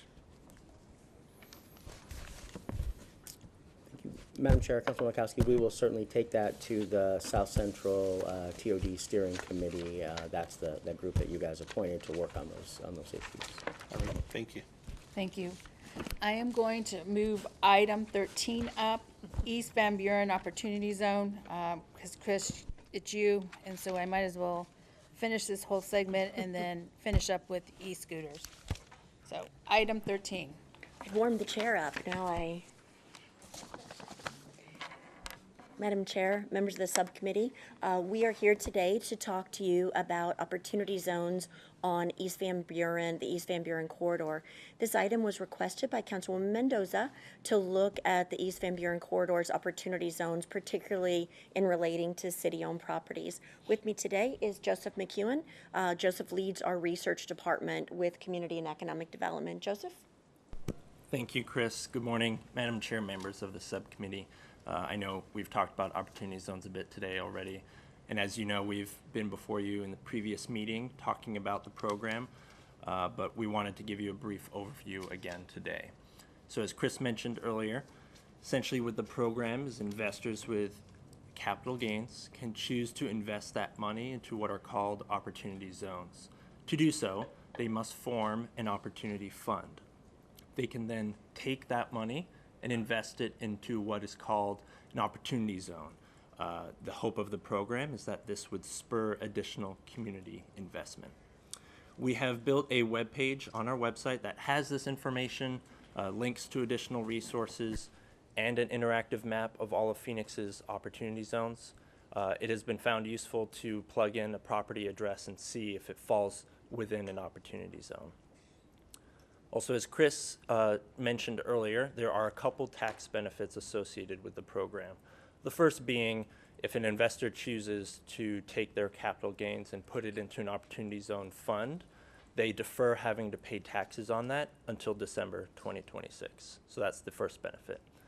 The second benefit is a 10% step down in the basis if that investment's held for 5 years by December 2026. So what that means is, as an example, if the original capital gain is $100, if the investment was held for 5 years, then on December 2026, they owe tax on 90 of that $100, a 10% reduction. Similarly, if that investment was held for 7 years, that's bumped up by an additional 5% for a total reduction of 15. So with that $100 example, they will owe tax on 85 of that $100. But given that the timing is a little tight there with 7 years, the investment must be in before the end of this year to reach 7 years. The IRS is considering extending that given how long it has taken for additional rounds of guidance and regulation. I'll talk about that next, but that is also up to the discretion of the federal government. As Chris mentioned, the biggest benefit to the program, though, is if the investment was held for 10 or more years. Any appreciation in that investment, that new additional capital gain, is tax exempt. They do not owe tax on that capital gain. So there has been another round. This would be the second round of IRS guidance back in April. They clarified a lot of terms and maybe created more questions, but we wanted to bring forward 2 additional points that were of interest. The first being, if a property has been vacant for 5 or more years, it does not need to be substantially improved. So under the program, typically a fund that acquires a property must substantially improve it. If they purchase the building for $1 million, they must improve it for additional $1 million. However, if the property has been vacant for 5 or more years, they are waiving that requirement. The other piece here as well is that vacant land and leased property will also qualify under the program. The idea, however, IRS wants to avoid funds simply purchasing vacant land and holding on to it. It must be part of the active conduct of a trade or business. And if it is already a part of an active trade or business, the fund must increase that somehow. Again, that's where the IRS did not clarify what increase means, so we're waiting for another round of regulation. What does that mean for us? So right now we are developing a marketing guide for Phoenix's opportunity zones. Many cities across the country have been doing that. We've been taking a look at those guides and taking the best practices from it. We've heard feedback that a lot of these guides are not actually that useful, so we want to make sure ours is. We are coordinating with various city departments, such as planning and neighborhood services, and we want to ensure that it incorporates language from the village planning committees and the Reinvent Phoenix plan so that how we're talking about these opportunity zones is reflective of what the community has already said they want and need in their respective neighborhoods. As you recall, and as Chris mentioned earlier, there are 42 zones in Phoenix. So that's a lot of census tracts to have to talk about. So what we're looking to do is group them by clusters as they relate to our employment corridors and key areas of the city. So what we'll transition to next is talking about the East Van Buren corridor specifically, just on the north side of the airport. So as we zoom in on the East Van Buren corridor, we will see that there are 3 opportunity zones that span from 16th Street to the west out to 56th Street to the east. The city has a plan and strategy for the area, the broader area commonly more referred to as the Gateway Corridor, shown in that orange box here. As part of the Reinvent Phoenix plan and adopted in 2015, there was a Gateway TOD policy plan that looked at this area and 3 key areas as part of the Gateway District. One of those key areas is the Van Buren corridor. The goal of the plan was to establish that this corridor is walkable and has opportunity-rich mixed-use development. In addition, there was a community vision and master plan associated with that, and the community vision specifically stated that the East Van Buren corridor be the thriving heart of the Gateway District. We have seen a lot of activity come into the Gateway District in recent months even, and future development that will be coming in. Some of that includes the following. So the first being the Phoenix VA Health Systems in 2021 will be opening its outpatient clinic at 32nd Street and Van Buren. This is a 200,000 square foot facility that'll hire 600 healthcare staff and serve 60,000 veterans annually. The next is Choice Neighborhoods, in the area referred to as Edison Eastlake Community. Specifically, the Choice Neighborhoods is a $30 million grant from HUD, but the city has leveraged additional money to make that project investment a total of $190 million, with the goal, of course, of addressing housing and neighborhood services. Located at 16th Street and Washington, Lighting Unlimited is a locally owned, family-owned business that's activating that corner now with a showroom and corporate office. And then we have Iron Mountain, located at 48th Street and Van Buren. This is a data center.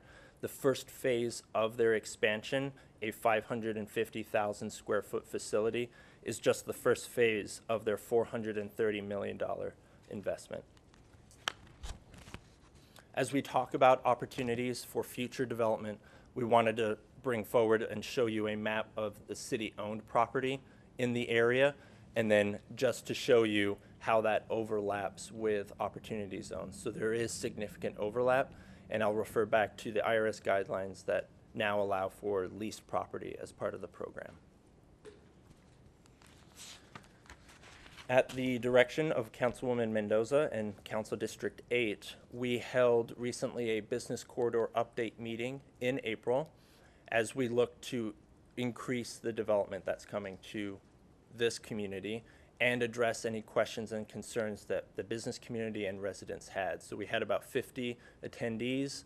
We had various city departments presenting to them on all the different services the city provides, all with the goal of helping to establish a business coalition and to provide them in the near future a resource guide of all that information.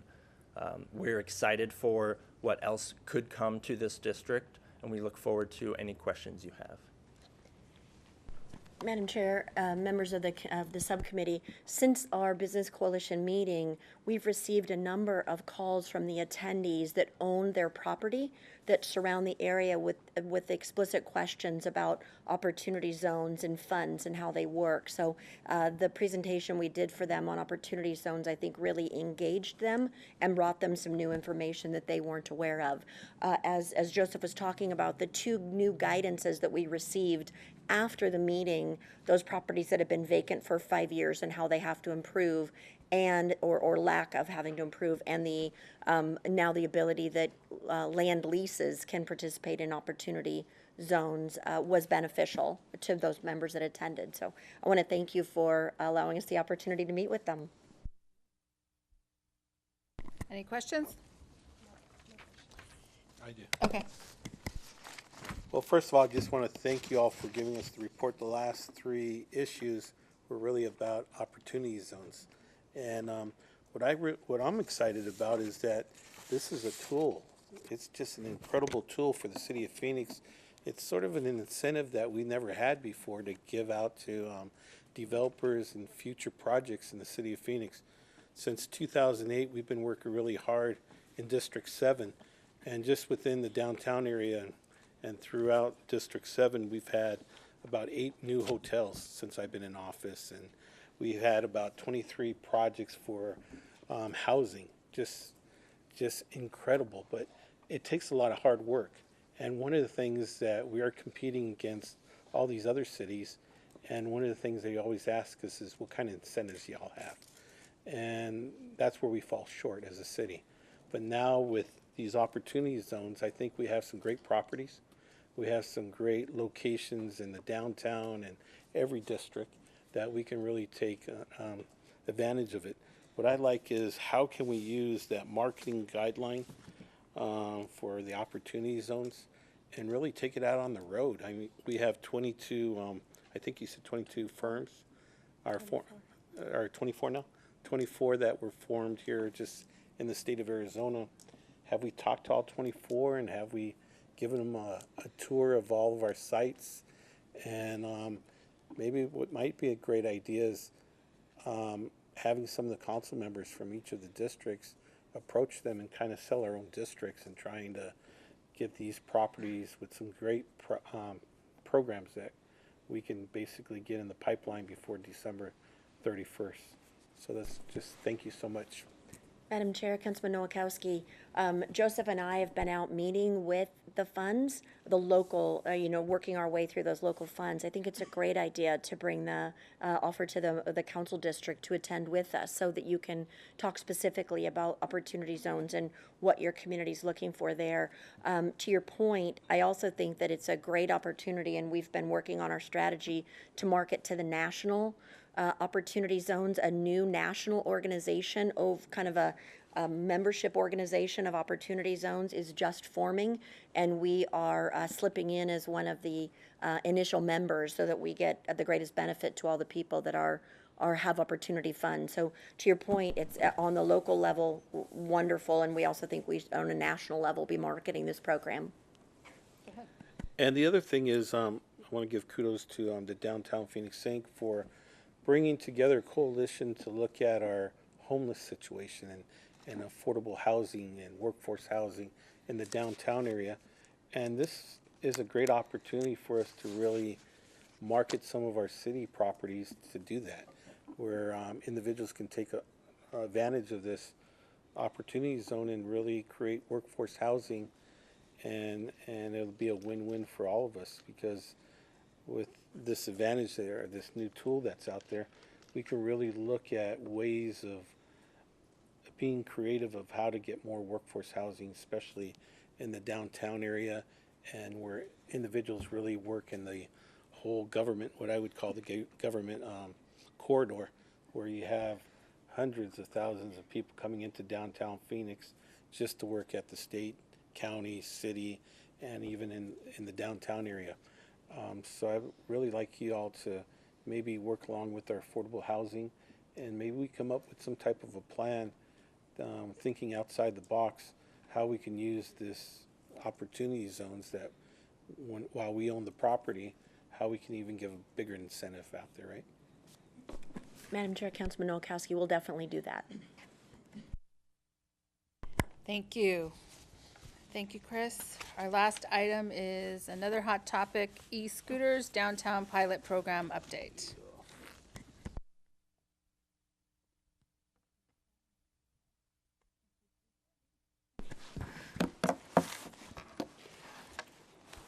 Good morning, Madam Chair and members of the subcommittee. I am Mario Paniagua, and I'm Deputy City Manager. With me to deliver this presentation is Brianna Velez, Assistant Street Transportation Director, and we're here this morning to talk to you about the proposed pilot for a shared electric scooter program in the downtown area. We're actually back before you after having been before you in February at a meeting where several excellent questions were asked by all of you. You shared several concerns and asked us to do some additional research and development on the proposed program. You also asked us to come back to work with community stakeholders in and around downtown and to take a look at things like staging and parking areas, enforcement, geofencing, taking a look at our geographic boundaries and our liability and indemnification language and other areas. And so over the last few months, staff has been doing that, additional research and community engagement. We're back here this morning to discuss the proposed program with you. And so I'm going to turn it over to Brianna to get into that further. Before I do, I just want to take a quick second to recognize the great work that Brianna's been doing. She's been leading her team on this project, and she's done an excellent job working with the community, working with your offices, and working with all the stakeholders involved in this. So with that, I'll turn it over to Brianna. Thank you, Mario. Good morning, Madam Chair and members of the subcommittee. As Mario mentioned, we were here in February and you provided some great feedback and some additional concerns that you thought we needed at a staff level to tackle. So I'm hoping today we'll be able to address majority, if not all of those. And so just to refresh your memory, share scooters, and what are they? It's a micromobility service made available in the public right-of-way. And so users are going to locate and rent using their smartphones. The customers will pay per ride to utilize the scooter. And so as we think about scooters, many cities are recognizing scooters as a transportation option and potential alternative to vehicles. Scooters have shown great success with providing short trips, particularly with first and last mile connections with transit. Scooters are made available and accessible to visitors, and so this has been something that we've seen in other cities, whether it be people frequenting the downtown area or frequenting the city from out of state, that there's another transportation option for them to utilize. Some cities have said that they've seen an impact on the traffic and parking congestion as well, so this is definitely something that could be a potential win. So when I was here in February and we talked about the proposed pilot overview, we recommended the boundary to be 7th Avenue to 7th Street from Buckeye Road all the way up to McDowell Road. After a lot of feedback from several council members, the recommended boundary area has been reduced on the northern boundary to Portland Street between Central Avenue and 7th Avenue, but has been expanded to include the triangle area between Roosevelt Street and Grand Avenue. Staff is recommending a 6-month pilot program with an update to both the PED subcommittee as well as the Aviation and Transportation subcommittee after 3 months. A permit will be required for vendors to operate a scooter service within public right-of-way. And so here's where we're going to identify all of the requirements and stipulations that are required to have a permit. One of the things that I want to note related to the permit is there will be language in there that says that the city could suspend or revoke the permit if we're seeing that we're getting non-compliance from our vendors. There are proposed fees associated with this program. The intent is for it to be cost recovery and not include any city funds. And so there is a $500 application fee in addition to a $5,000 permit fee, a 10-cent surcharge per ride, as well as a $80 relocation fee should the city have to go and retrieve a scooter because the vendor did not relocate or pick up the scooter within a 2-hour time frame. These fees will be evaluated during the pilot program, and we would bring back an update at that 3 months to let you know if we think those needed to be increased or decreased or could stay the same. So there are ordinance changes that are required as part of this pilot program. Currently, scooters are not legal to operate on city roads, so ordinance changes would be required as part of this. In addition, we would put a sunset clause into the ordinance that says after 1 year it would sunset should council not act on that. So you asked us to go out there and meet with some of the impacted stakeholders, and so we met with the police department who said to us that they wanted the ordinance to include language for enforcement purposes. So we are recommending that there would be language within the city ordinances that allows or authorizes police to issue civil traffic citations. Some of the items could be for speed limit violations, yielding the right-of-way, parking violations, as well as riding on the sidewalk. This legislative session, Arizona Senate Bill 1398 was introduced and passed on April 22nd, 2019.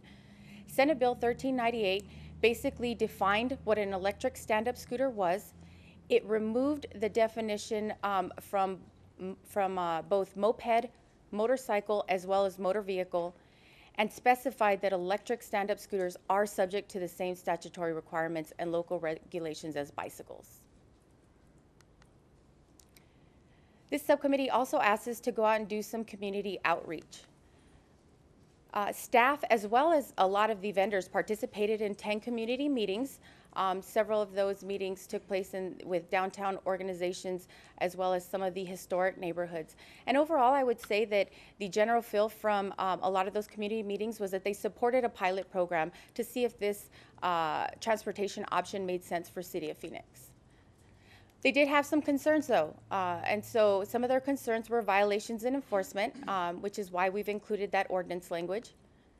Parking and staging, which is something that I'll get into just very shortly, as well as general safety. There was a concern that people would not know how to properly use a scooter, and so making sure there was some education associated with that.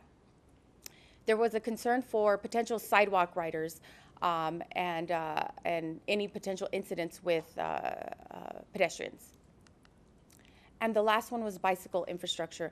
And so this is something this subcommittee also brought to our attention. And so if you'll see in your packet on attachment F, we've provided a map which clearly displays where our existing bike lanes are within downtown Phoenix, the boundary area. We've also included in yellow where there are capital improvement projects currently under design where we are going to be adding bicycle infrastructure. In addition, in light blue, you will see areas where staff is proposing as part of this pilot where we could add in potential bike lanes and or sharrows to make a connected network as part of the pilot program. The intent would also be to capture data during the pilot program to come back to you to let you know where we think additional bicycle infrastructure would make sense based on where these scooters are utilizing the roads. So another concern that came out of both this subcommittee as well as the community meetings was the issue of clutter and potential blight within the downtown Phoenix area. And so staff is recommending dedicated parking and staging locations. They will be clearly delineated, and so the idea would be that we'd look for opportunities to clearly identify through the use of pavement markings where scooters should be parked. And so this is where users will park them as well as vendors would deploy them each day. And so what I brought with me is a vertical delineator, and so this is just an example of something that would be placed there that would clearly identify that this is where scooter parking should take place, because we want to make sure it's clearly identified so that people know where they should be. In addition to, the vendors will be required to educate the users within their app that this is where the parking is to be and provide a map showing all of these locations and opportunities for them to park.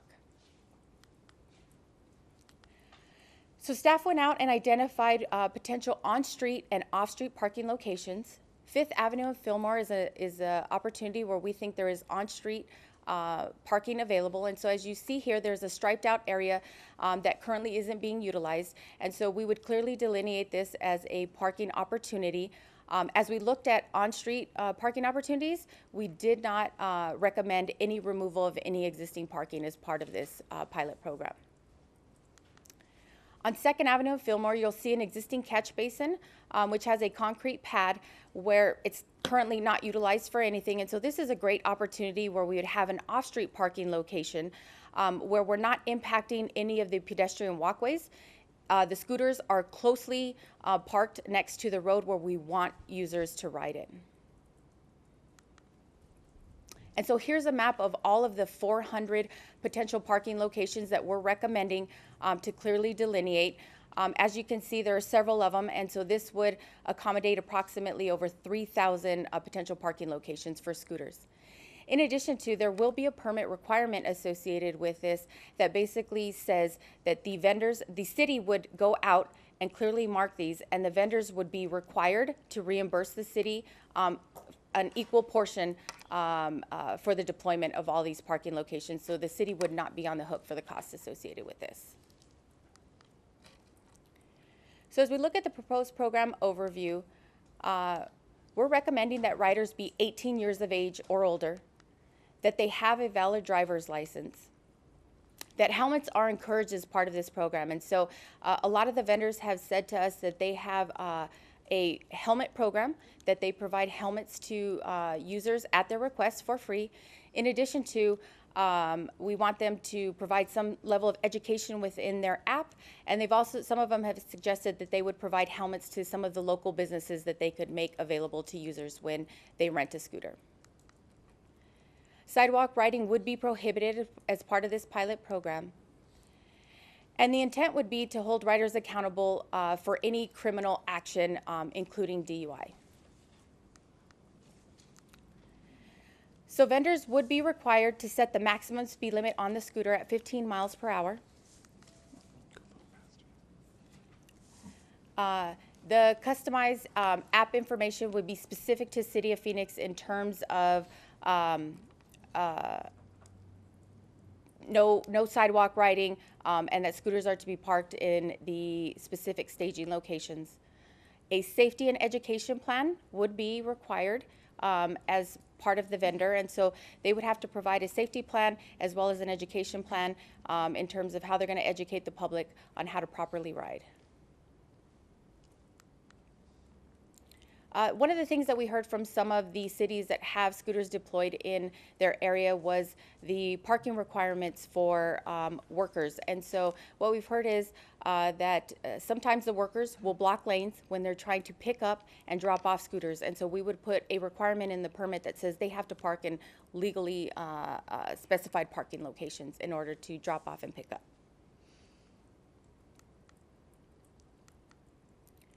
So part of the permit stipulations associated with this program is a maximum of 300 scooters per vendor.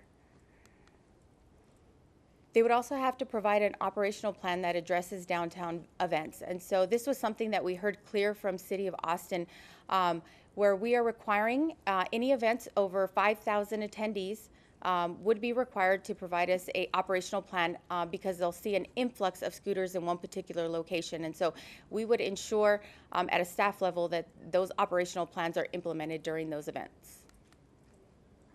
There's also going to be data sharing requirements associated with this that we would provide back as part of the evaluation.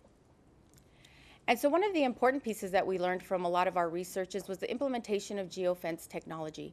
And so we've spoken to several cities that have implemented geofencing technology as a requirement as part of their pilot program.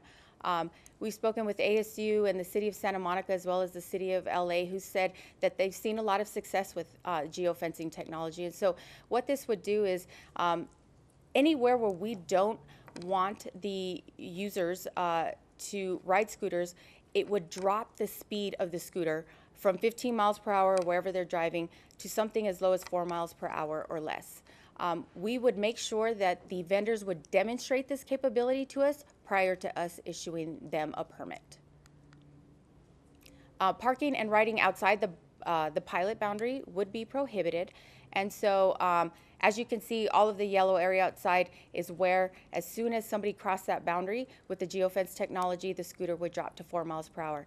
In addition to, you'll see some areas here that, based on stakeholder input from the convention centers, city facilities, county facilities, as well as Chase Field, has expressed some desire to not have scooters riding through some of their campuses, as well as ASU Pedestrian Mall. Standard City of Phoenix insurance requirements will be required, which is in a general aggregate of $5 million. Vendors as well as users will be required to indemnify, defend, and release the City of Phoenix as part of renting a scooter. Some of the program evaluations that we are going to take a look at would be the ridership trends, the trip locations, the average trip times and distances, the trips completed, vendor customer surveys. We would monitor operator and rider compliance. We would monitor the number of incidents, and we work with our public safety partners to capture that information as part of their incident form. We'd also evaluate the net cost to make sure that the administration of this program is cost recovery, as well as collecting community feedback, both positive and negative. So as we look at the next steps, we're going to update the A&T subcommittee on June 25th. We would then move forward with full council approval. We would formalize the pilot program requirements, which includes the application and permit. We'd then move forward with permitting, where we'd ask the vendors to demonstrate all the requirements are fulfilled. The pilot program would become operational, and then we would do an evaluation and return to the subcommittee with an update. And with that, we'll take any questions. Questions? I have questions, but go ahead. You have questions, Felicita? I mean, Council. I do. There's a whole page. Okay, go. 30 pages of questions. Okay, so Brianna, you have been doing an amazing job, so thank you so much for everything. My first question is, one of the points here says vendors will be required to provide staff during the pilot program to proactively monitor and relocate e-scooters to appropriate parking areas during normal operating hours. What are the operating hours? So I believe that the vendors have staff available 24/7 to come up, to go and collect scooters as they receive calls.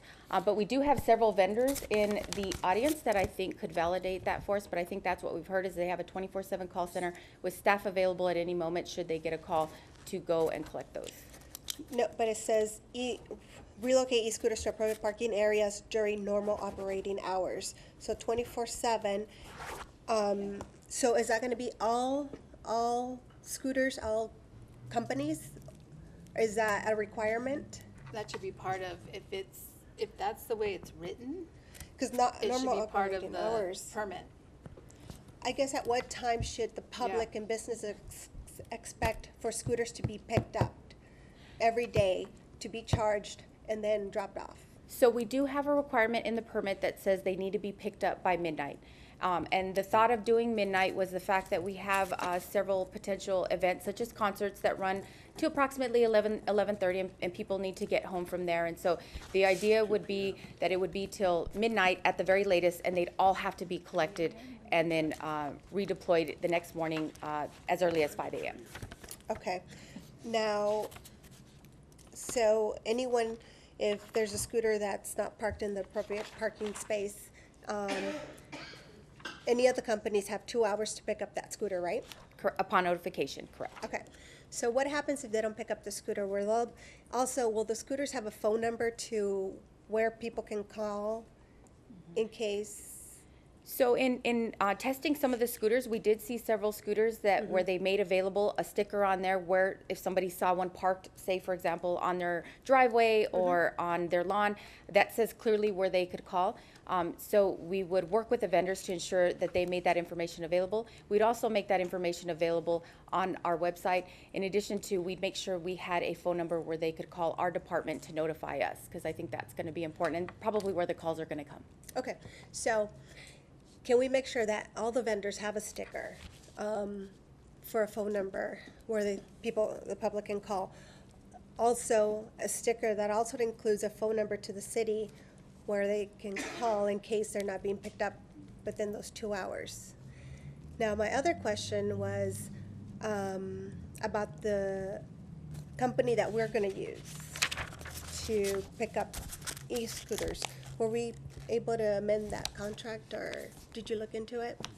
So, Madam Chair, Councilwoman Mendoza, we did have a discussion with AZ Cart Services, so that's who our vendor will be.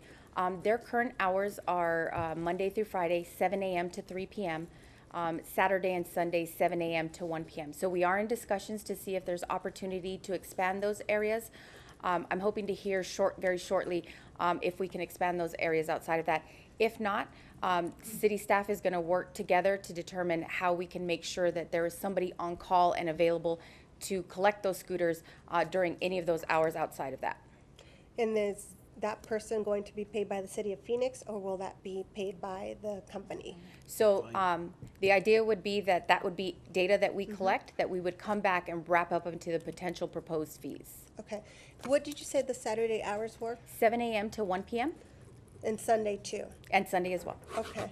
So downtown events are after 1 p.m.? Correct. So that's when we're going to see most of the scooters being placed everywhere? Yeah, which is why we're hoping we can negotiate with them to extend those hours considerably, in addition to supplement with city staff being on call and available, kind of like our rapid responders. Mm-hmm. Okay. Well, I think that we should work really hard to get those Saturday and Sunday hours Extended. extended. Okay. Because that's when we're going to get the calls, not between 7 a.m. and 1 p.m. Maybe we flip it. You know what I mean? We flip it from 7 a.m. to 1 p.m., 1 p.m. to however it works, but we Yes. flip it.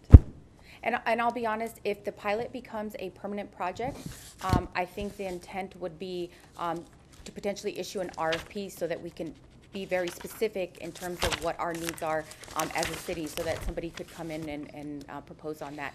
The other thing that I want to make sure that I note is if we are seeing an issue with scooters being left everywhere, that is the intent of that revoke or suspension of that permit, because we are not going to, at a staff level, let things get out of hand and continue to get out of hand and wait until we're coming here for an update. We would act on that, and we would suspend and make sure that the vendor provided us information and showed us how they were going to address that issue. If we then moved from the suspension and allowed them to operate again, and we continued to see that behavior, that's probably when we would revoke that permit and not allow that vendor to operate within Phoenix. One more question.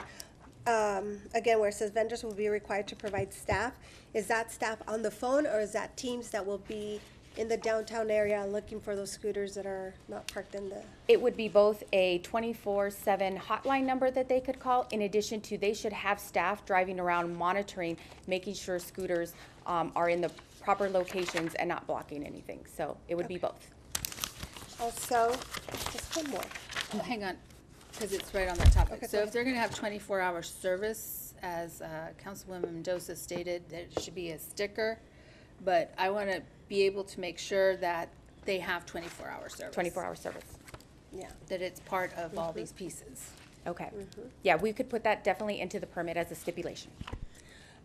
Where it says state legislative changes, on the last sentence says the application of state DUI laws to bicycles is currently under review in the Arizona Court of Appeals.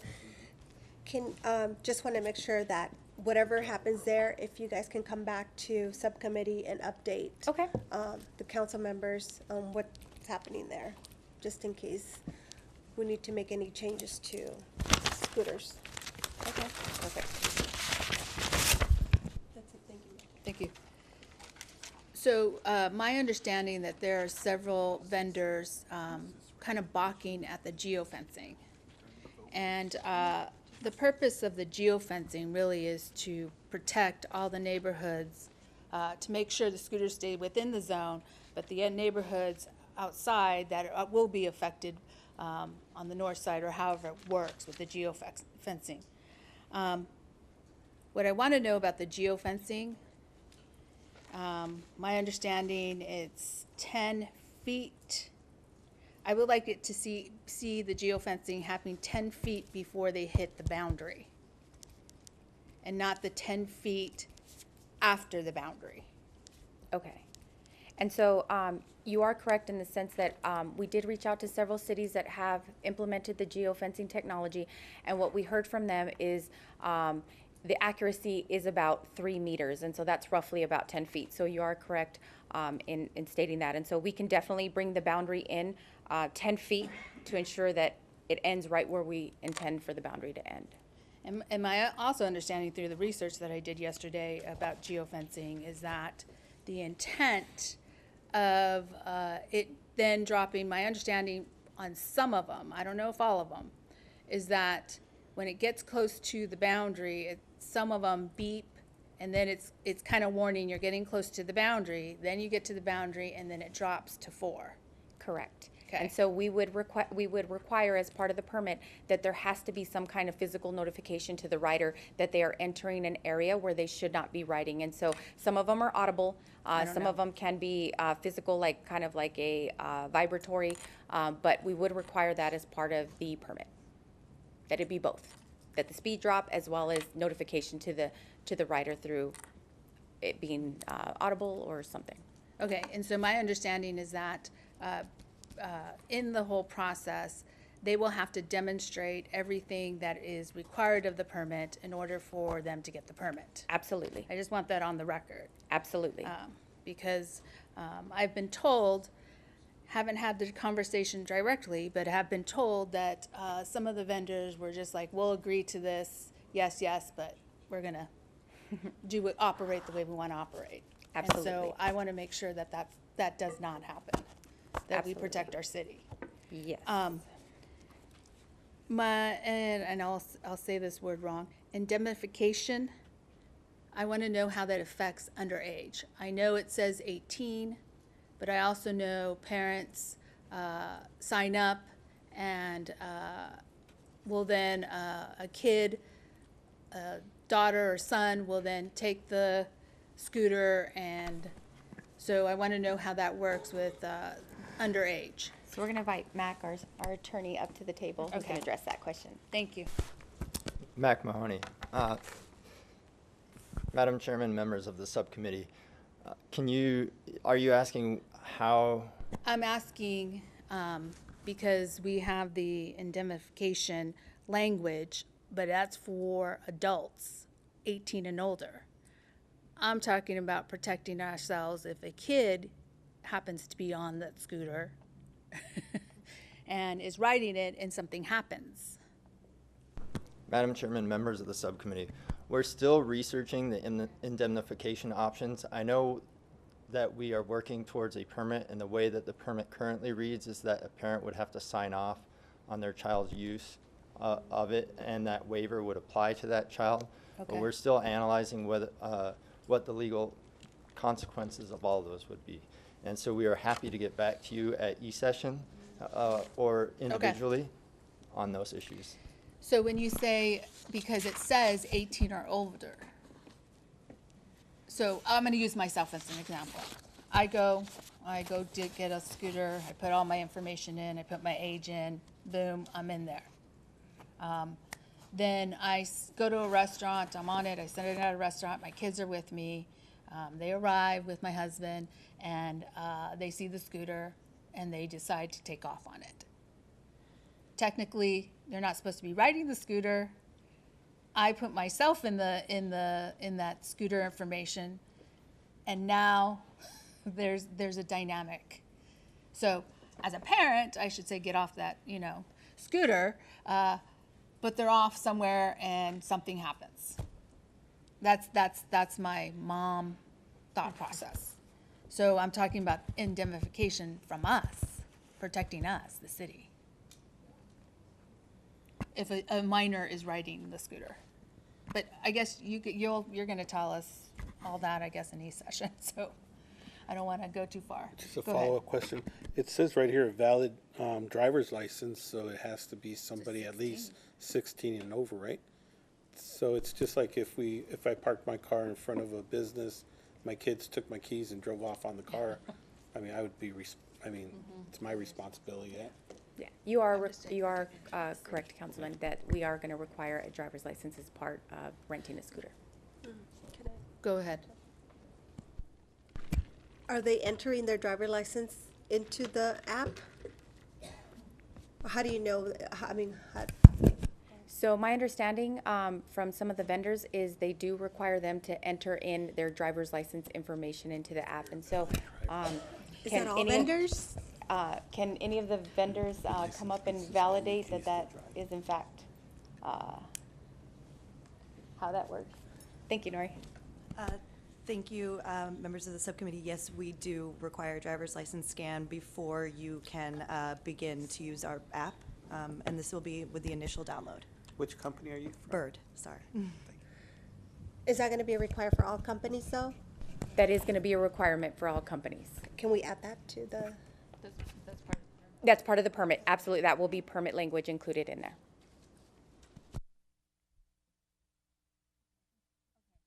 So I have, let's see, I think I have 12 cards. 1, 2, 3, 4, 5, 6, 7, 8, 9, 10 cards that all say they're in favor. If I give each one of you 10 minutes, we will be here for quite some time. So I can put this in the record, or you can come up quickly as I call your name and we can move quickly. How do we want to do this? Do you just want me to put the card into the record that you're in favor of it? All right. Bill, you okay? Okay. So here I go. Nori, you have 2 minutes. Okay, thank you. Andy, 2 minutes. Thank you. Madam Chair and members of the subcommittee, my name is Andy Bano. I'm the Director of Mobility Strategy with Gotcha. We're a multimodal transportation company, so we operate shared electric vehicles, so that includes scooters, bicycles, trikes. We're excited to support the downtown pilot program, of course. We'd love to be able to help serve the people who live, work, and play in Phoenix directly by increasing the number of options for mobility. Staff's put together a thorough report for the proposed programs. I just have a few comments that we would like to offer. First, we wholeheartedly support the neighborhood requests for improved bicycle infrastructure. Safe and convenient bike infrastructure will encourage better scooter behavior. Everyone feels safer when scooters are able to use the bike lanes and paths rather than sidewalks. Second, organized and predictable mobility hubs will be key to a successful electric scooter pilot. So we support staff's recommendation to use technology to help manage the system. We can, if it comes to it, we can also use locking devices on our scooters in addition to the geofencing hubs. And finally, staff recommends a 6 to 12 month pilot. We suggest 12 months. A year-long pilot will give the city better data, excuse me, to inform the future planning and policy efforts. So just to wrap up, we like to say mobility is freedom. We look forward to working with the city, the Phoenix Community Alliance, the neighborhood groups, the universities, and other stakeholders to expand mobility options in downtown Phoenix. Thanks for the opportunity. Thank you. I guess I would say, just to move this rapidly, I would, go ahead, Daniel. Never mind. I'm trying to move rapidly because we all have Fair other enough. appointments. So I'm actually not representing any company. Okay. I come as a scooter enthusiast and as a resident of Council District 6 who regularly uses a scooter as transportation to work and back because I'm low income and it's kind of out of my, I can't afford a new car. It just is what it is. There's been a lot of talk today in the earlier things about affordable housing, but I haven't heard any mention of affordable transportation. When my 24-year-old car finally bit the dust and I didn't have the means to buy another vehicle, scooters are what enabled it for me to be able to keep my job, my part-time job in downtown Scottsdale. The type of geofencing that's being talked about here would make these completely useless to me and to most of the people who need these as transportation. If what the city really wants to get at this pilot program is information about where people need to go and where people will use these to go, the geofencing pretty much eliminates that. Like there was a mention of keeping them available until midnight when people get out of concerts so they can go where they need to go. I don't think too many people that go to those concerts live within the boundary that was proposed and shown on the map there. I live at about 44th Street and Oak. I work in Old Town Scottsdale. I regularly take a scooter to and from, and I was really hoping this pilot program would bring scooters into my neighborhood so it wouldn't be so difficult for me to get a scooter when I need to go to work. There are often scooters in that neighborhood that kind of drift from Old Town Scottsdale where they're quite prevalent. And a lot of times I end up having to take a Lyft or an Uber to get to work. I can always take a scooter home, but sometimes somebody beats me to that scooter on going wherever they need to go. Anyway, I just wanted to make sure the council was aware of that and the committee is aware of that and that a lot of people need them actually for transportation. Thank you. Thank you. Thank you. It is. Sam? Good morning, subcommittee members. My name is Sam Dryman, and I'm on the government relations team for Lime. Very appreciative of the open and transparent process that staff have implemented to bring a pilot program to the city of Phoenix. We feel like there's been very open engagement, and we're very appreciative of that. Lime has been very active in this process. We have participated in every community stakeholder engagement session that the city staff have organized, and we even hosted a company event last weekend to promote rider education, safe riding practices, and begin handing out some helmets. We are excited to see this program move forward. However, we do believe that the gentleman's comments around the geofence are very valid. Requiring the scooters to stop at the boundaries would restrict the capability for residents that need to go outside those areas. On top of that, the companies, I believe, should all have a requirement to pick all the scooters up and redeploy them the very next day within the pilot. And those that are not compliant would see enforcement measures taken upon them. So there would be there are incentives in place to make sure companies are bringing scooters that are ridden outside the pilot back into the pilot zone.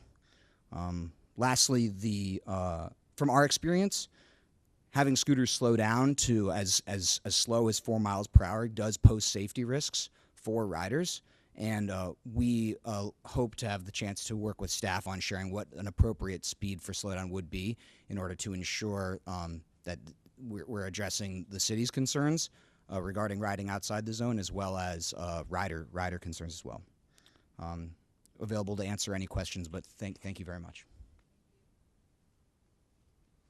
John Brodsky. Okay, thank you. Chelsea Smith.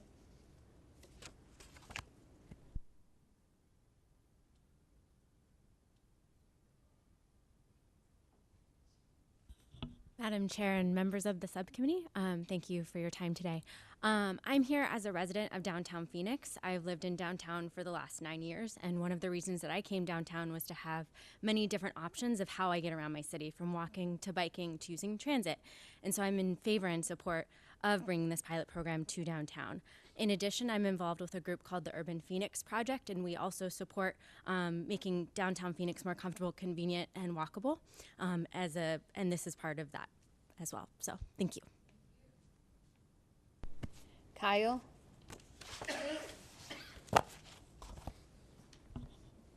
Thank you, members of the subcommittee.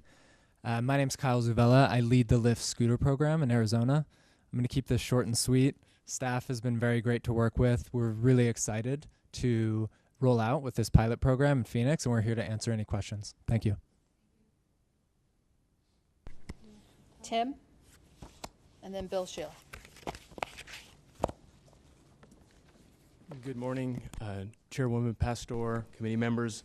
My name's Tim Alborg. I'm the Director of Government Partnerships for SPIN. As you know, SPIN late last year became part of the Ford Motor Company. And I just wanted to start off by making it clear that SPIN is definitely here to be a good actor. So to respond to what the chairwoman said earlier, we're definitely going to be following the rules and sticking to that, should we be given the opportunity to operate here. We're also bound by a partnership promise, and what this means is that we don't launch in any city without the explicit permission of the city before doing so. And so we pride ourselves in creating these partnerships, and after we launch the program, we continue to create these partnerships, both with the city and the community. I'd like to start off by thanking staff, especially for spending all of the time that they have to put this pilot together. It's really been a collaborative process, and I wanted to thank them for that. We do like to suggest a couple changes, and I'll go through those quickly. So first, we'd like to avoid some of the oversaturation we've seen in cities such as San Antonio, and really suggest that the city work with the best operators during the pilot, rather than an open permit process where anybody who wants a permit can come to town.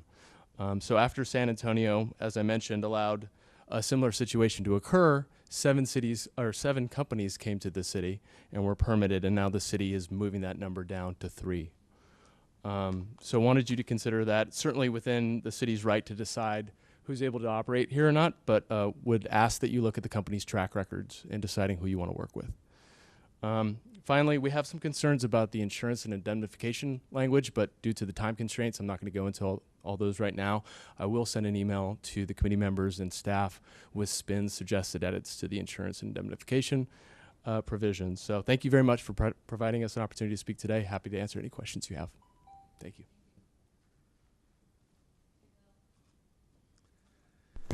Thank you. Just here as a downtown resident and a big fan of scooters. So I think it's great that we're having the pilot project, but I do think that the geofencing and the boundaries really create some issues for me as a downtown resident, and don't take advantage of the bicycle infrastructure we already have in place.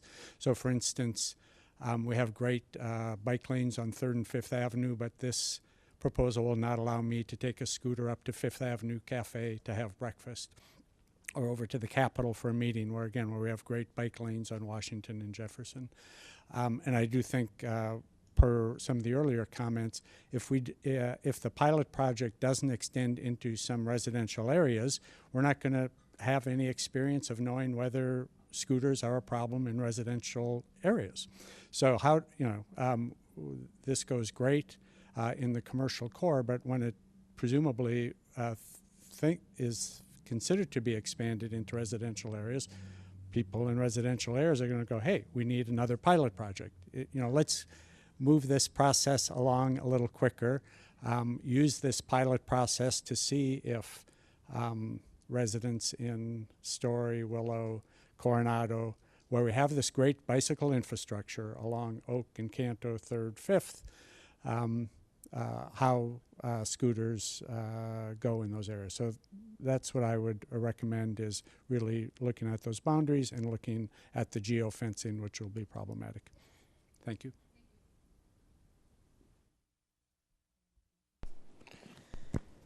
Yeah, I'd like to make some comments. Go ahead. Yeah, I'd like to make some comments. First of all, the majority of the pilot program actually is in my district, and I think it's a great program. I think it's called the pilot program for a reason. We're going to look at the next 6 months of all the data, information, who's actually following the rules and who's not. And one of the concerns I had was, if somebody's not following the rules, is there a way for us to rescind that contract? And that was added to the verbiage. So if you're not a good partner within the community, then we're going to take back that license.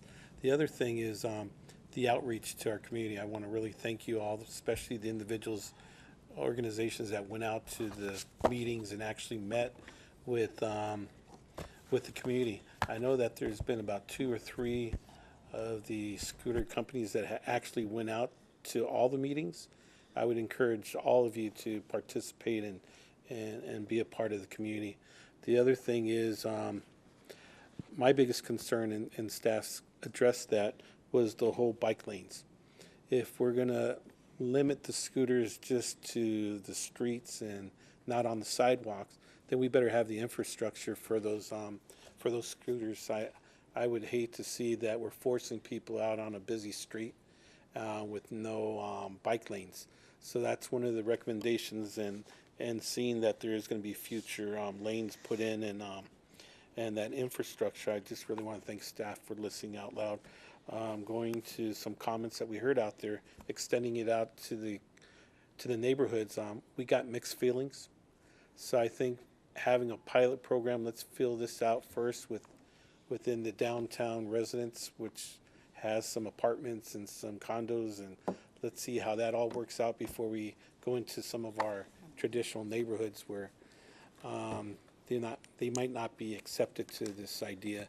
The other thing is, I would like to recommend, I recommended going down Grand Avenue, because that's a whole different type of community, and it's they're open to cool, funky, different ways of transporting. So I would like to see maybe the government corridor, seeing that there's not that much residential housing, if we can extend all the way to the state capitol and to our downtown area.